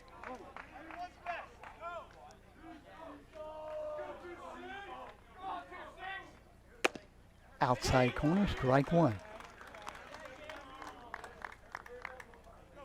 If you're Matt Roseland, you just can't get the memory of that comeback that C. Milton Wright made back in the last week of April. Pop up, moving on at first baseman. Wynn is going to blow it back. No, it is just out of play. First baseman Weber went over and gave it a look, realizing that the wind and the spin of the ball would bring it back. No balls, 2 strikes, 1 out. Runner on at first base. Swung on and missed on the high fastball. Big pitch for Bryson Hunter. 2 out now, 2 down with Austin Jordan, the sophomore left fielder at the bat. Austin 0 for 2, he's flown out to the center fielder twice. Comes in with a .367 batting average and 18 RBIs. So back to first base.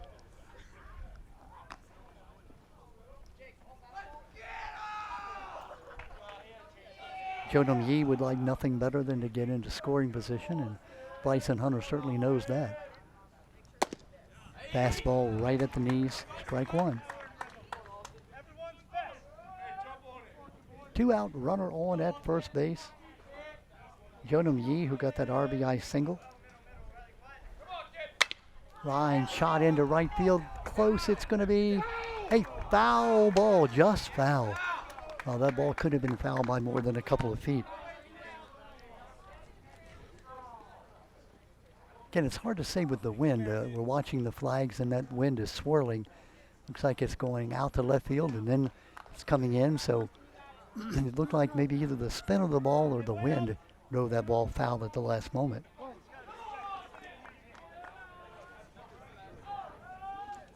Austin Jordan, down low.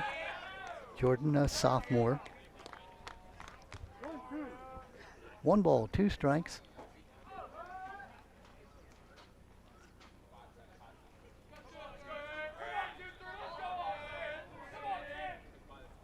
Line shot into left field. That's a base hit. Cut off by the left fielder, Nick Redmiles, and holds the runner at second base. That ball hit on a line for a base hit.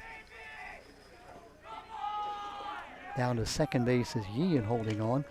That brings up Ryan Stem. Stem got the 2 RBI double last time up. Batting 9th in the order, the .278 hitter has 18 RBIs on the year now. Another double would tie this game, in all likelihood. Number 9 hitter in the order. Mustangs already scored 2 runs here in this inning. Up high.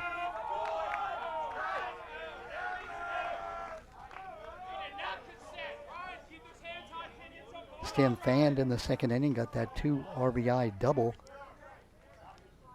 last time up. Strike on the outside corner. 1 ball, 1 strike.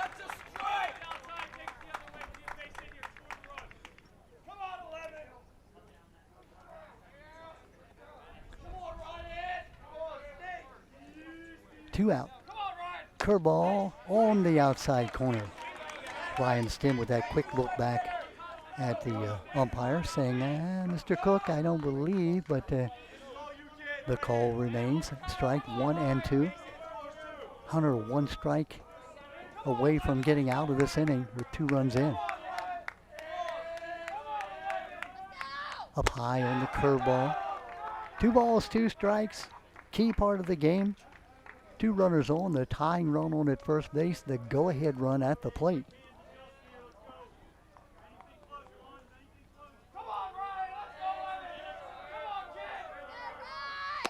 On the outside corner. Ryan Stem cannot believe it, but the call is made and the inning will come to an end again, but not before 2 runs. Here comes a replay. You'll see on this. You'll be seeing this replay in just a moment. That was a big call on that outside corner. There you'll see the pitch. Ryan may have had a case there. Good job by catcher McInnes, who pulled that ball back in the strike zone. That's called framing the pitch. So the big out, 2 runs on 1, 2, 3 base hits, 4 base hits. There was 1 runner, 2 runners left on base, no errors. We've now played 4.5 innings with our score 7-5. Jared Clark, can you jump on the headset for us? Tim, we're going to put Jared Clark on the headset. Jared is the athletic director here at Patterson Mill. Jared, it looked like the game was well in hand at 6-0, and now, like the game they played before where Patterson Mill lost that lead and C. Milton Wright won it. You can never take anything for sure.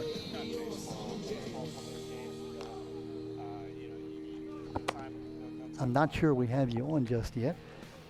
Tim, we have another man on the headset. Let's see if we can get, I'm pulling surprise on Tim.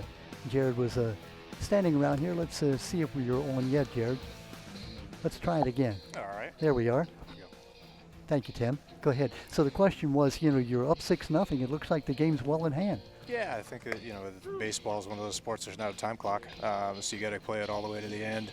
Let's make the game baseball so beautiful. I think Coach Rosen does an awesome job of getting his kids ready, and I think they'll continue to battle through here. Seymour Wright coach is doing a great job too. They hit the ball extremely well. Yeah, you're right. I mean, there was a couple of walks, but they're really hitting the ball. We're talking about C. Milton Wright.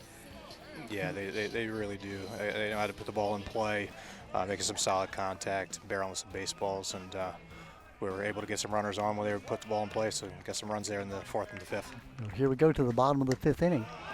Leading off is Clay Matthews. Clay, who last time up got a ground out. He's now walked and scored. Our lead now down to a 2-run lead at 7-5. Bottom of the 5th inning. We give a lot of credit, Jared, to the pitcher, Brady Perry. He really looked like he was in trouble in those first couple of innings. Gave up, 6 runs in the first 2 innings? He's really settled down. Yeah, a lot of trust from his coach there to keep him in, let him keep on pitching to strikes, and seems to keep him battling through those early innings now to kind of settle in.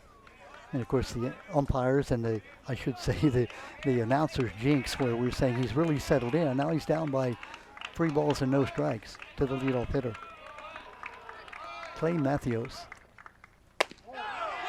Up high, ball 4, so a 4-pitch walk. Obviously, what you don't want to have happen is put that leadoff batter on. Yeah, it's beneficial. Looks like the coach is going to come out here and have a quick chat. Coach Cusimano, Coach Mike Cusimano, who was a retired state trooper, he spent 33 years as a state trooper. Jared, I think nothing that could happen to you would equal what you did for those 33 years. Yeah, absolutely. I think that gives you some resolve out there. We love our law enforcement. I'm really happy he gets an opportunity to be an influence here with the kids. And remember, he was a coach here at Patterson Mill for a while, the JV coach. He was a JV coach at C. Milton Wright, then came here and then went back as a JV coach at Patterson Mill. His first year as the head coach. Well, you've got to say, if you're a teacher, yeah, that's one thing, coaching the kids, part of your job. But if you're a community person, to devote the time to come in and coach, that's saying a lot. Oh, geez, these guys get paid nothing. So they're here because they love it. They love influencing kids. I think that's what we all got into it for, is to be mentors and reach out to these kids in any way possible. And through sport, kind of creates a natural connection there. Jared, this is not stable. Who is this, number 20? This is James Richardson. Yeah, James Richardson, who came into play a couple of innings ago. throw back to first base and back safely. Big inning here. If you're both teams, first of all, if you're Patterson Mill, you want to get back. You want to, keep that lead where it was. If you're C. Milton Wright, hold them here and then come back in the latter innings. On the outside corner. Umpire Cook likes that outside corner, Jared. Yeah, I think he's done a pretty good job. We had a chance to talk to these guys here before the game, and just super nice guys. Talk about guys giving back to their community. Coming out here sometimes and they don't always get the favor of the crowd. Every call that doesn't go their team's way. Absolutely, you're convinced the umpire is against your team. But these guys are great. Yeah, they do. There's a throw back to first base. Another close play at first. Good job keeping the runners close there at first base. Oh, hit him on the helmet. Thank goodness for helmets. They're going to stay down. They're going to keep him down there. Hit him right on the top of the helmet. Yeah, Jared's going to go now. He's going to have to attend to his player. Thank you, Jared. That ball hitting Richardson right on the helmet. I mean, that is so scary to be hit anywhere in the head area. Richardson is going to say, I'm going to stay in the ball game. I'm going down to first base. Look, I just got in the ball game an inning ago. I'm not about to go out. The C. Milton Wright coach giving his opponent player, I should say, a hand. That is so scary, but so good to see him, go down and come right back up. So hit by the pitch is Richardson on at first base. Going down to second base is Matthews. Coming up now is Anderson, Dallas Anderson. Thank Jared Clark, the athletic director, for stopping by and lending his expertise. Squaring to bunt, takes the bat back, and the ball is called. There's a wild throw back to the pitcher, but backing it up is the second baseman. Good job by Eric Penny there to back the ball up. Key part of the ball game. C. Milton Wright just came back with those 2 runs to narrow down to 7-5. Right now, Patterson Mill with runners at first and second and nobody out. Squaring, faking, hitting, line shot into right field for the base hit, turning third and coming home. Here's a throw, and coming in to score from second base is Clay Matthews on the RBI single by Dallas Anderson. Going down to third base is Richardson, the young man who just got hit on the helmet with that pitch a moment ago. Runners on at first and third on the ringing RBI single by Dallas Anderson. So now that brings the score to 8-5. Runners on at first and third. Meeting on the mound for Patterson Mill. It looks like this might be all for starting pitcher Brady Perry.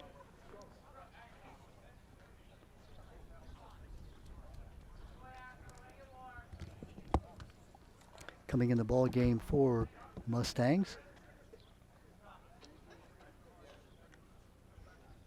Looks like Ryan Stem, the shortstop, may be coming in to do the pitching, number 11. So Perry is out, and it looks like that Ryan Stem, Ryan, the senior third-year player,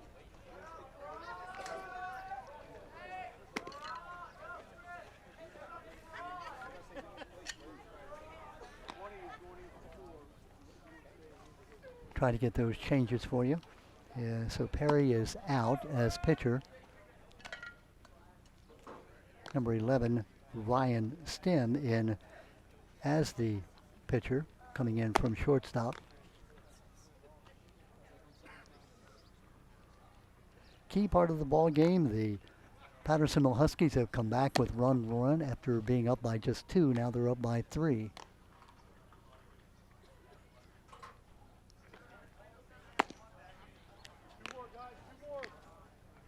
It was 2-0 after 1 inning, then 6-0 Patterson Mill after 2 innings. Mustangs have come back, scoring 3 runs in their half of the 4th inning, 2 runs in their half of the 5th, narrowed it down to 7-5, but now it's 8-5 with changes coming.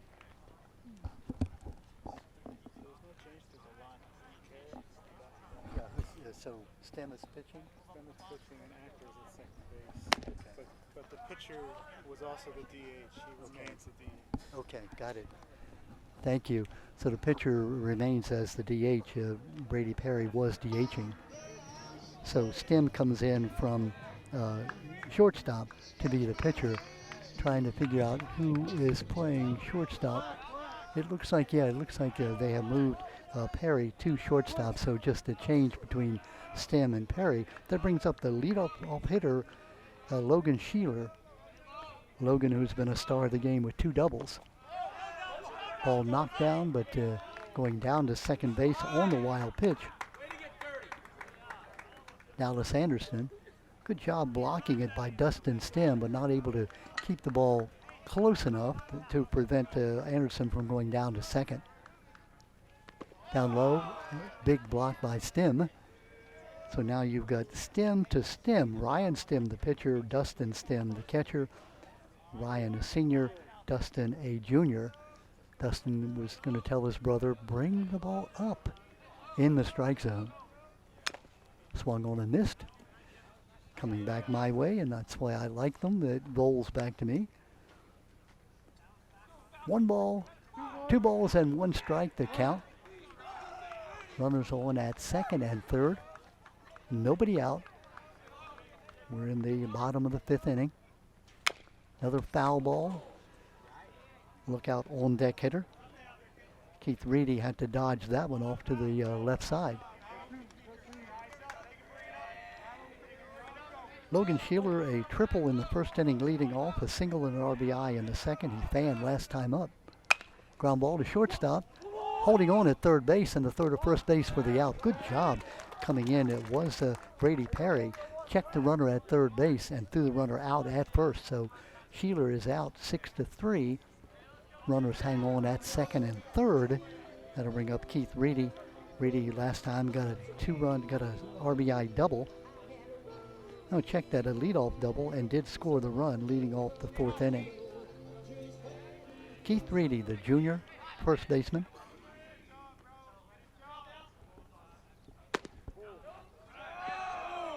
Struck out in the 1st inning, doubled twice now, doubled in the 2nd inning and doubled in the 4th. Scored 2 runs. Down 1 strike, check at 1 ball. Now 2. Good job again by Dustin Stem, making sure that ball didn't get by. Infield is in on the grass. They'll cut off that runner third if they can. Pop up into left field. Coming on it is Austin Jordan. Jordan makes the catch. Here comes the run, and he will score on the sacrifice fly. Scoring from third base is Jaden Stable.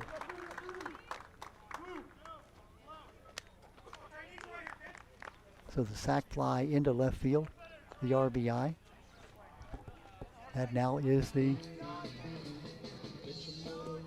2nd run of this inning. So what had been a 2-run lead now is a 4-run lead. Still not out of trouble, Trey McInnes, the number 3 hitter. RBI ground out last time up. Oh, almost hit him inside. McInnes has walked twice and got that ground out RBI last time up. Comes in as a .441 batter. Foul ball at the plate. 1 ball, 1 strike, 2 out. Runner on at second base. That's Dallas Anderson.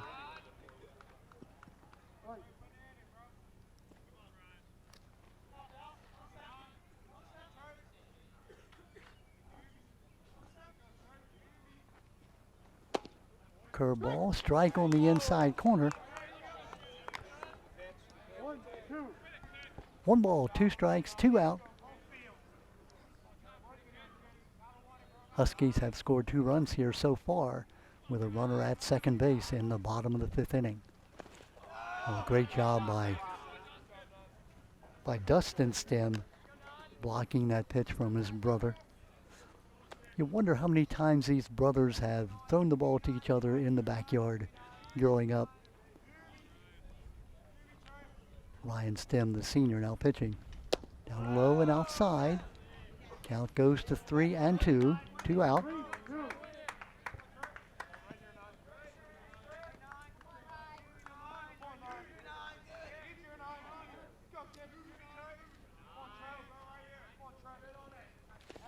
And down low, runner will go down to third base on the wild pitch and the walk. So McInnes reaches first safely on the walk, and down to third on the wild pitch will go Anderson.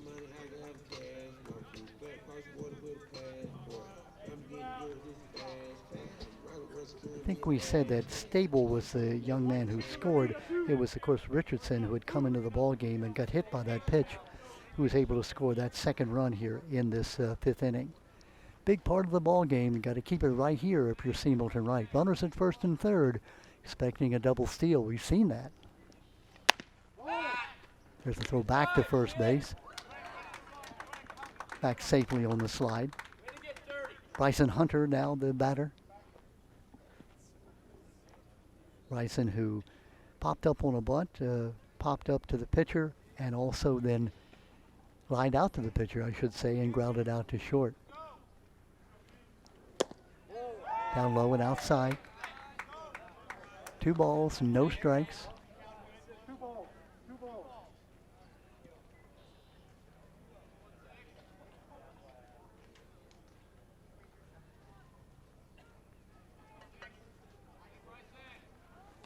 Hit him.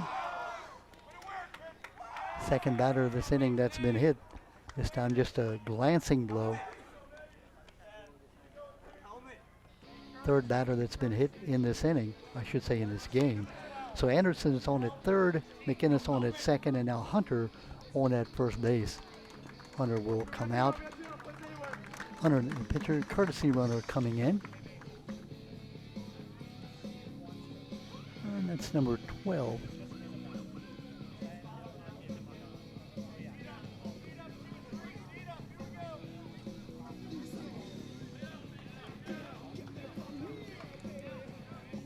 I'm looking for the number 12. That's Greg Patrick, who will be in as the courtesy runner at first base. So Patrick known at first, McInnes on at second base, and on at third is Dallas Anderson.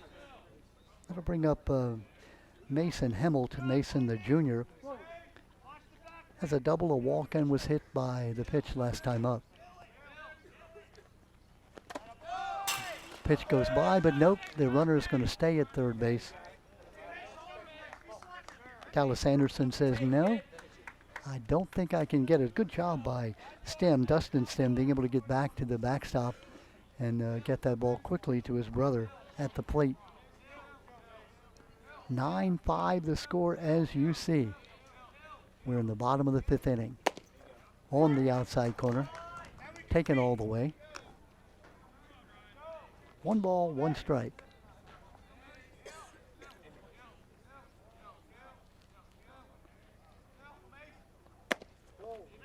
Just a bit outside, 2 balls and a strike. No place to put him. Bases are loaded. A walk here would drive in the 10th run of the game. Ryan Stem says, let's see those signs again, bro. Half swing. Nope. The base umpire is requested. Matthew Kane says he did not go. So that's a big, big call. 3 balls and a strike.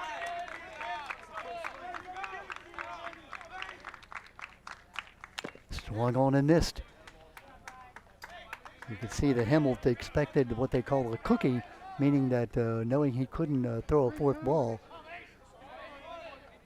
Ryan Stem would put it across the plate. 3 balls, 2 strikes. They'll be off and running. Hits him. Another hit batter. And that will score the 10th run of the game. 4th batter that's been hit here today. Obviously nothing intentional. You certainly don't want to hit a batter with the bases loaded, but regardless, he is hit, and that does drive in a run, making it now 10-5.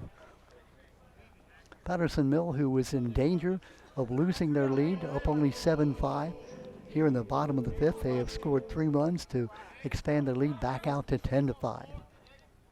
That'll bring up a 9th hitter in this order in this inning. The ball past the batter and past the catcher. Runners hold on where they are. Timeout as there's going to be a meeting at the mound. The Stem brothers, along with Brady Perry, the former pitcher, now playing shortstop.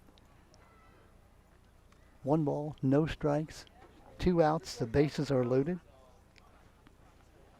Obviously, if you are C. Milton Wright, you need to get this out, get back in, maybe be able to score as you have the last 2 innings. Remember, the Mustangs have scored 3 runs and 2 runs in the last 2 innings. Up high and inside. Ball 2. 2 balls and no strikes. 2 batters been hit in this inning. Another ball. Ball 3. Ryan Stem has simply lost his release point. Timeout being called by Mike Cusimano. Gentleman that we were talking about with Jared Clark, who spent 33 years as a Maryland State Trooper. He told me that his dad was a retired trooper, and so I said to him, "You're telling me that even after watching your dad go through what he went through, that you became a trooper?" And he said, "Yeah, but he's happy to be, let's say, in pursuits that are a little less dangerous." Coached JV for many, many years. Coached also at C. Milton Wright and Patterson Mill.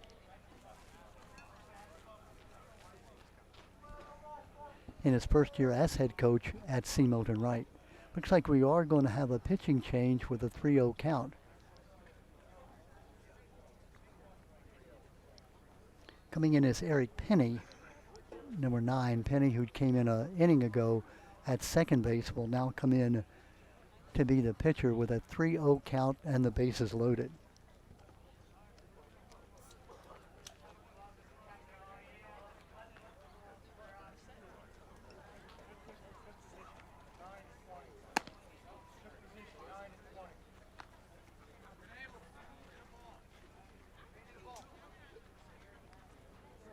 We are in the bottom of the 5th inning. Just 2 batters outside, please. Go back. Umpire Cook mentions to the Patterson Mill bench that you can only have 1 batter in the on-deck circle, and the Huskies cooperate by sending the batter back into the dugout. So if you're Eric Penny, your number 1 job here is throw strikes. You've got 3 balls and no strikes on the batter. 1 more ball, obviously, and we'll get the 6th run in, the 11th run actually. Already 3 runs in here in this bottom of the 5th inning.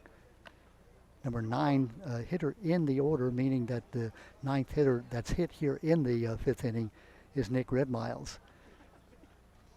Red Miles, the freshman who ended the bottom of the 4th inning by striking out. Mustangs, the Huskies, I should say, have scored in every inning except the 3rd inning where they went out 3 up and 3 down. Scored 2 in the 1st, 4 in the 2nd, 1 in the 4th, and so far 3 here in the 5th inning. Here's Nick Red Miles. Red Miles has fanned twice and flown out to center field. Also has a walk.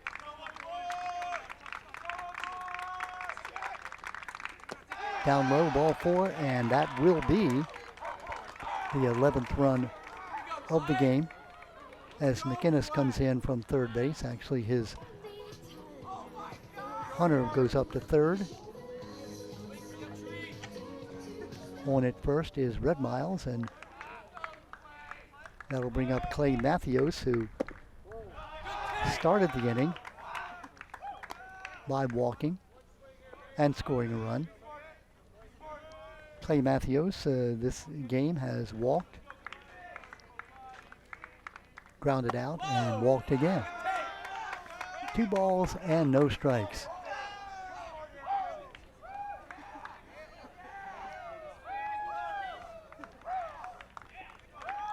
Eric Penny says, where was that pitch? And umpire Cook said it was inside. Ball 3 up high. 3 balls and no strikes, bases loaded. 4 runs in already in this inning. There's a strike. 3 balls and a strike. Tough job to come in, really haven't warmed up a lot, and all of a sudden you're called upon to throw strikes. Strike 2, 3 balls and 2 strikes. 2 out.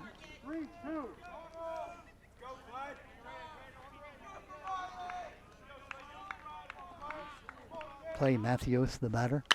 Pop up, going foul into left field. Nobody's going to be able to get there. Count stays at 3 balls and 2 strikes.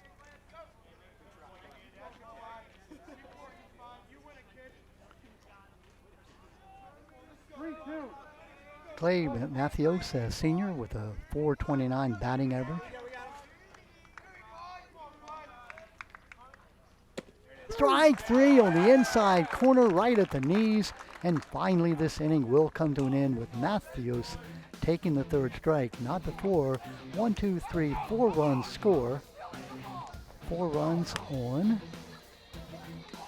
let's see,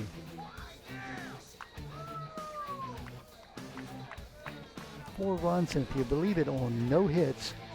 There was a walk, a hit batter, a walk, a hit batter, a walk, sacrifice fly. So the Mustangs, I should say the Huskies, get 4 runs, no hits. There were no errors, and there were 3 runners left on base. We played now 5 full, and the lead is 11-5 for Patterson Mill.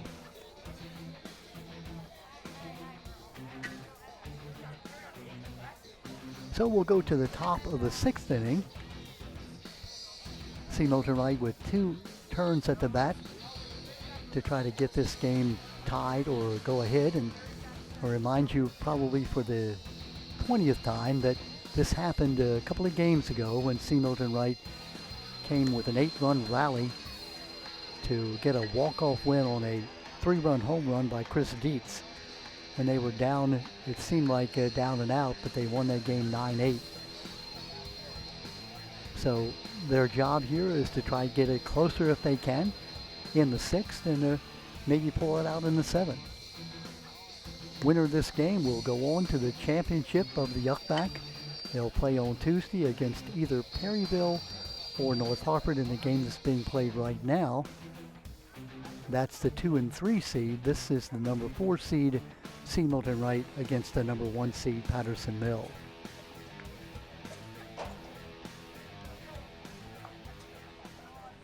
So the Mustangs will send up the top man in their order, Charlie Kitts. Charlie, who's fanned, got hit by a pitch and grounded out. This time he hits a shot into center field. Moving on at center fielder, almost in his tracks, the catch made by Mason Hemmelt. That ball was hit well, but hit right at the center fielder.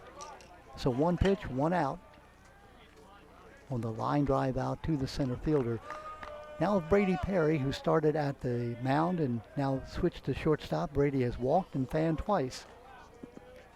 Brady, a .333 hitter. Curveball.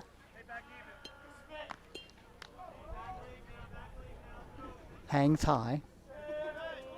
Bryson Hunter, who came in to pitch last inning, down low. Ball 2.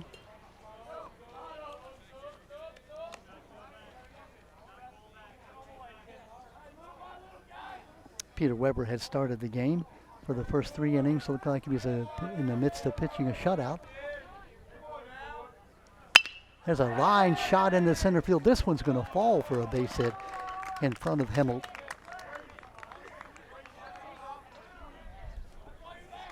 So Perry, the .333 hitter, gets the base hit. We were told it was going to get a little bit more chilly the day that started out in the 70s. And right now you can feel here at Patterson Mill the chill in the air as Eric Penny comes to the bat. Penny, who got a double, replacing Nick Moskowitz, I'm sorry, Nick. Last time up, doubled and scored outside. Ball one, 1 strike. We are in the top of the 6th inning, as you see. 11-5 the score. Patterson Mill had a 6-0 lead on the outside corner. 1 ball, 2 strikes.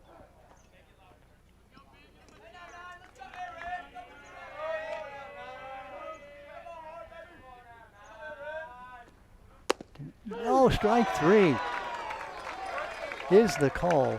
The old adage about anything close with 2 strikes, you gotta swing at it. That ball looked like it might have been a little low and outside, but close enough that plate umpire Bill Cook said that is strike 3. So 2 out now. That runner stays on at first base, bringing up Dustin Stem. The throw to second base, and the out is recorded. Boy, great move there by the pitcher, Bryson Hunter. He was told that there he goes on the delayed steal, and indeed he stepped off the mound and turned the throw to second base from 1 to 6 for the final out. Brilliant play. On that play, all you have to do if you're a pitcher is to step off the rubber, and when you do, you're an infielder. You can throw the ball anywhere. The idea is you want to catch that pitcher in his intent to throw home, and it'll probably either balk, and there you'll see the tag at second base, and the out is recorded on the headfirst slide by Brady Perry. And so the top of the 6th comes to an end. 1 hit, no runs, no errors. 1 runner was left on base. We played 5.5. Moving now to the bottom of the 6th inning with Patterson Mill in that 11-5 lead. Huskies broke ahead 2-0 in the first inning, added 4 more to go up by 6-0. Before C. Milton Wright came back with 3 runs, making it 6-3. Patterson Mill scored 1, made it 7-3. And then C. Milton Wright scored 2, made it 7-5, and it looked like that the Mustangs were going to complete that comeback. But then Patterson Mill scoring 4 big runs in the bottom of the 5th inning to build now the 11-5 lead. If you're Patterson Mill, obviously, for the 31st time, the memory of that big comeback by C. Milton Wright, you never have enough runs, so they would like to score 5, 6, who knows how many more, just to put the game away.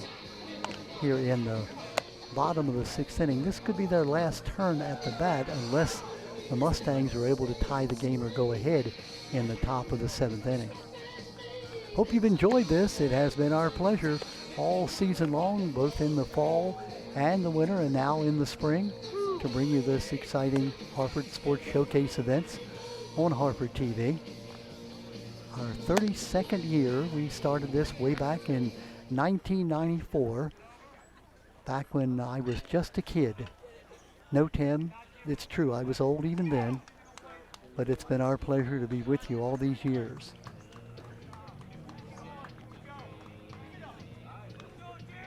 Patterson Mill now will send up their numbers 8 and 9 in the order.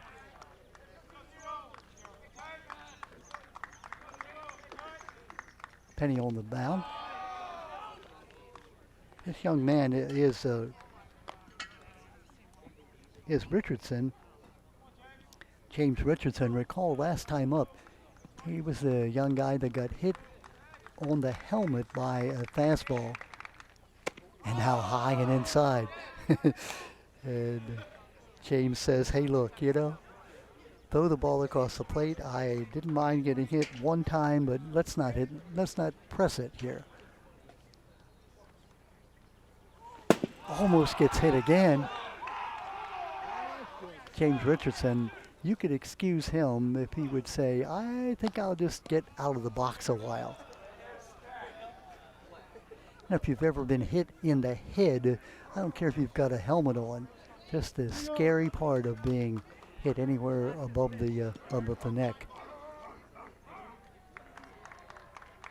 Curveball, almost unfair. 2 balls and a strike. Check it, it is 3-1. That's the count. The scoreboard has 2-1, but it is 3-1. Down 4, down low.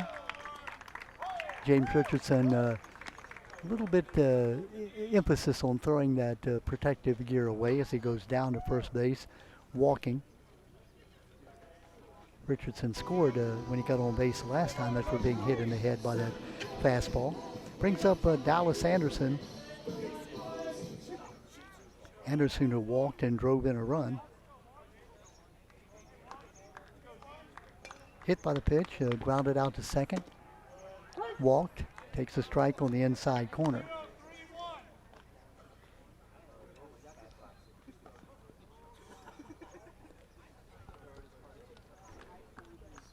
Anderson, a junior, squares as if to bunt, takes it, throw back to first base safely.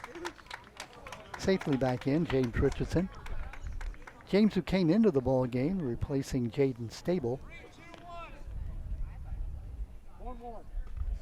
1 ball, 1 strike, nobody out, runner on at first base. James Richardson. Ground ball foul at the plate. 1 ball and 2 strikes. Bottom of the 6th inning. Patterson Mill has led all the way, led by 6-0. Got as close as 7-5. Leading now, as you see, by 11-5.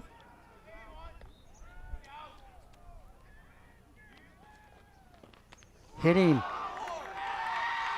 That's at least the 4th hit batsman here today.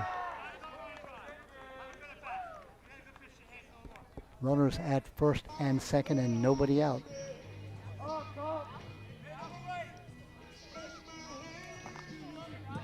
Let's see, 1, 2. I believe in my scorecard, the 5th batter that's been hit today by Patterson Mill. Obviously not intentionally, but it's very unusual to have 5 batters hit on one team in the same game. Runners at first and second now. Patterson Mill looking to add to their 6-run lead. Leadoff hitter Logan Sheeler at the bat. And Logan is hit. That has to be the 6th batter hit here. Fans now getting just a little bit antsy, if you will, the home fans, as the bases are now loaded. Matt Roseland, the Patterson Mill coach, comes out and just has a couple of words to say.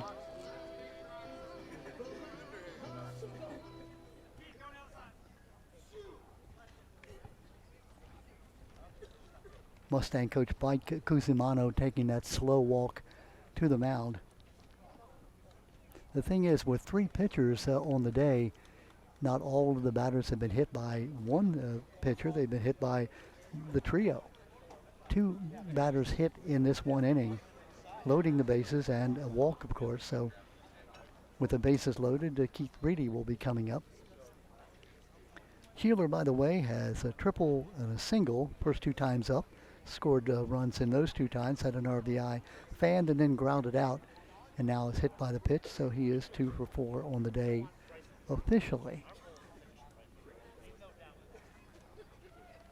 Looks like we're going to get a new pitcher in the ball game. It is number 28, Jake Wooden. Jake Wooden coming in to pitch for the Mustangs. 11-5 the score, and if you're See Milton Wright, obviously, you want to be able to somehow get out of this inning. You have one whack to score 6 runs to tie the game. 7 to go ahead. If you're Patterson Mill, for the 32nd time, that memory of that big comeback that C. Milton Wright had, coming from 8 runs down to win the ball game 9-8 on a walk-off 3-run home run by Chris Dietz.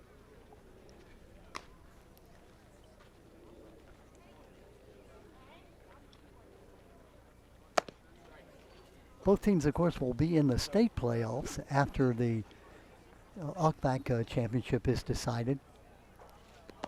As we mentioned, the new format where there are 3 divisions, the 3 division winners plus the team with the best record that did not win a division, that is C. Milton Wright, are in the playoffs, in the UCBAC playoffs.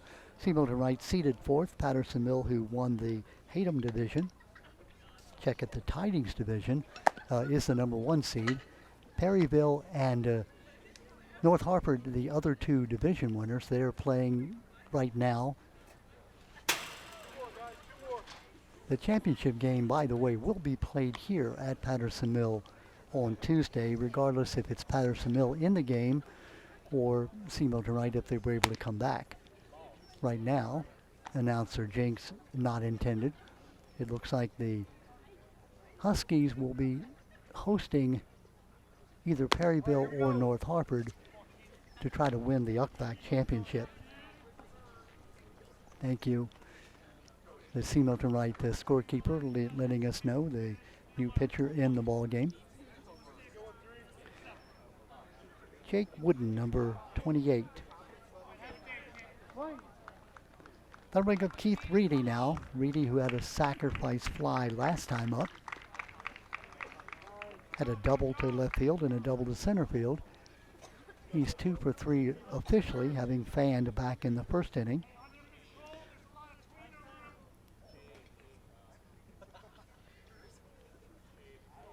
He doubled, knocked in a run in the second inning. Part of that 4-run rally in the second inning that put the Huskies up by 6-0 at that point. Hit a double in the fourth inning leading off. Scored a run, so he scored 2 runs and knocked in 1 today. Low, ball 1. We are, they used to call them FOB, full of bums in Brooklyn. We are FOH, full of Huskies. Ball 2 down low. Goes without saying, a walk is nothing you can afford here if you're C. Milton Wright. Bases loaded, nobody down. There's a strike. 2 balls and a strike. 5 hit batters today for Patterson Mill, in addition to a slew of walks. Down low, skips by the catcher. Nobody's moving. 3 balls and a strike.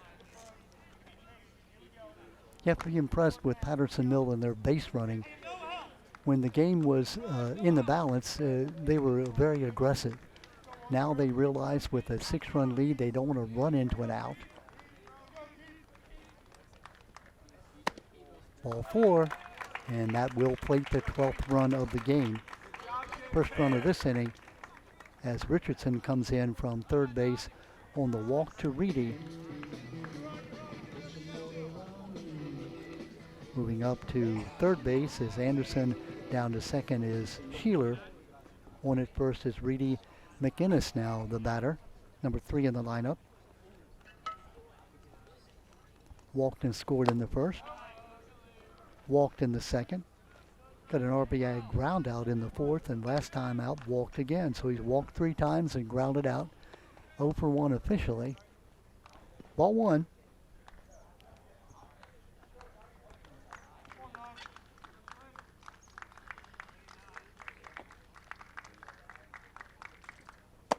Strike on the outside corner.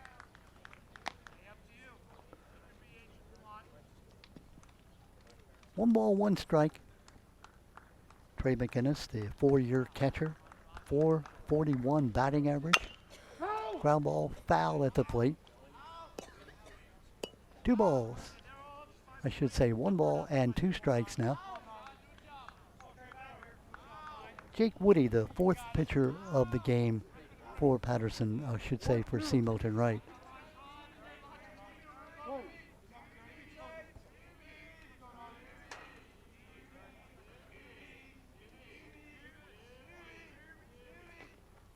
Curveball, ground ball, shortstop, and through. Base hit. 1 run will score. Here comes the 2nd run. Infield was pulled in, and the ball, that's the danger of pulling in your infield. Could have been a ground out to shortstop. Instead, it's a base hit to left field. 2 RBIs. Scoring Anderson from 3rd, scoring Sheeler from 2nd. And now it is 14-5.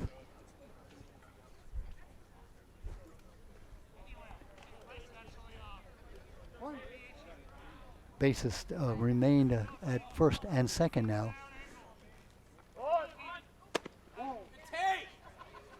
Now my interpretation of the rule, and I may be corrected on it, is if Patterson Mill is able to score 1 more run, they would go up by 10 at 15-5. And since C. Milton Wright has already batted in its 5th plate appearance, this being the bottom of the 6th inning, that could get to the mercy rule situation. We'll wait and see what they call officially, but right now with the 14-5 lead, runners at 1st and 2nd and nobody out.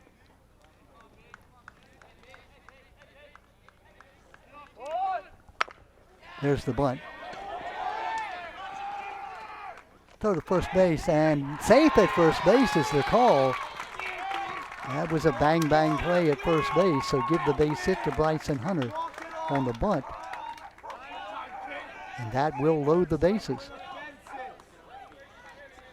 At 3rd, Reedy. At 2nd, McInnes. Now at 1st, Bryson Hunter.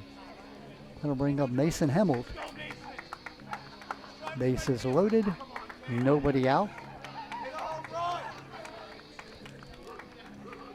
Mason Hemelt with a .351 batting average. Ground ball 3rd. Caught by the 3rd baseman. Throw to home. Out at home. Throw to 1st. What's the call at 1st? They say safe at 1st, so for the time being, that 15th run is cut down. Bases will remain loaded. Good play by 3rd baseman that time. To first base for the out.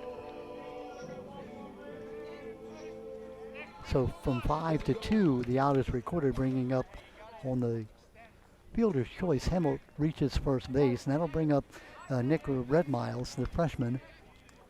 1 out, bases are jammed. Strike on the outside corner.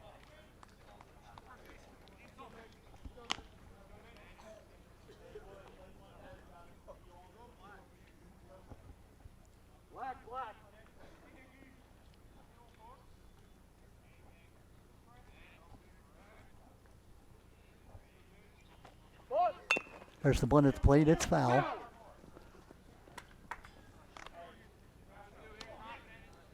It's Ryan Stem, the young man who's moved to 3rd base, who made that nice play. Stem was started at shortstop, moved in to pitch, and now is at 3rd base.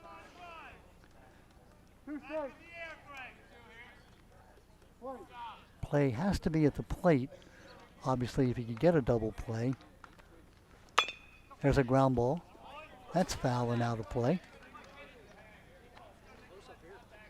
2 runs in the 1st, 4 in the 2nd, 1 in the 4th, 4 in the 5th, and now 3 here in the bottom of the 6th inning for Patterson Mill, leading by 14-5. Down low and outside. Jake Wooden had come into pitch now in this bottom of the 6th inning. Curveball, strike on the outside corner. Redmiles taking it. 3rd time he's fanned today, flew out to center field, and brings up the 9th hitter in this inning, Clay Matthews. Matthews has walked twice, struck out, scored a run.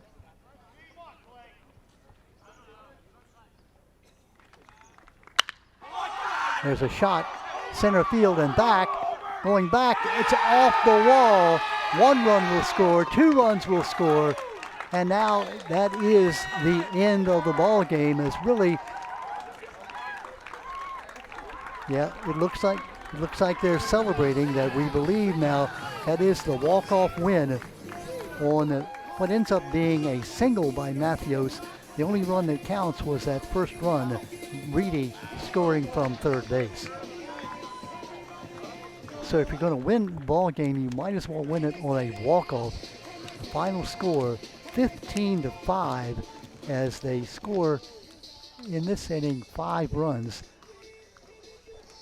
to make the final total 15-5, as Patterson Mill has won the ball game on that what turned out to be a single by Clay Matthews, which would have been a triple in any other circumstance. And so indeed the Pattersonville Huskies will move on to the championship game of the UCLAC. That'll be coming up Tuesday, this coming Tuesday being a Friday that this game is being played. They'll play either against Perryville or North Hartford, whichever of those teams that won the other semifinals.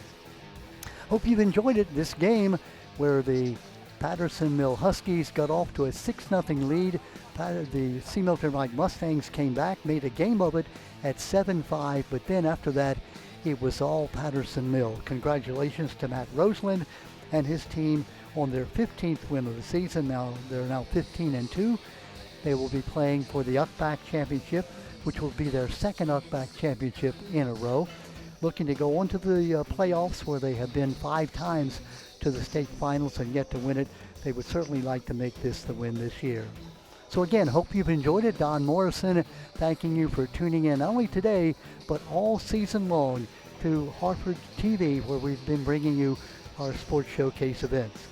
Again, thanks to Gerard Clark, the athletic director, and to Matt Roseland here at Patterson Mill.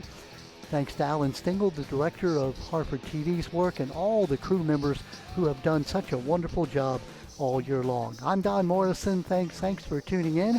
We hope to see you again next year. Good night, everyone.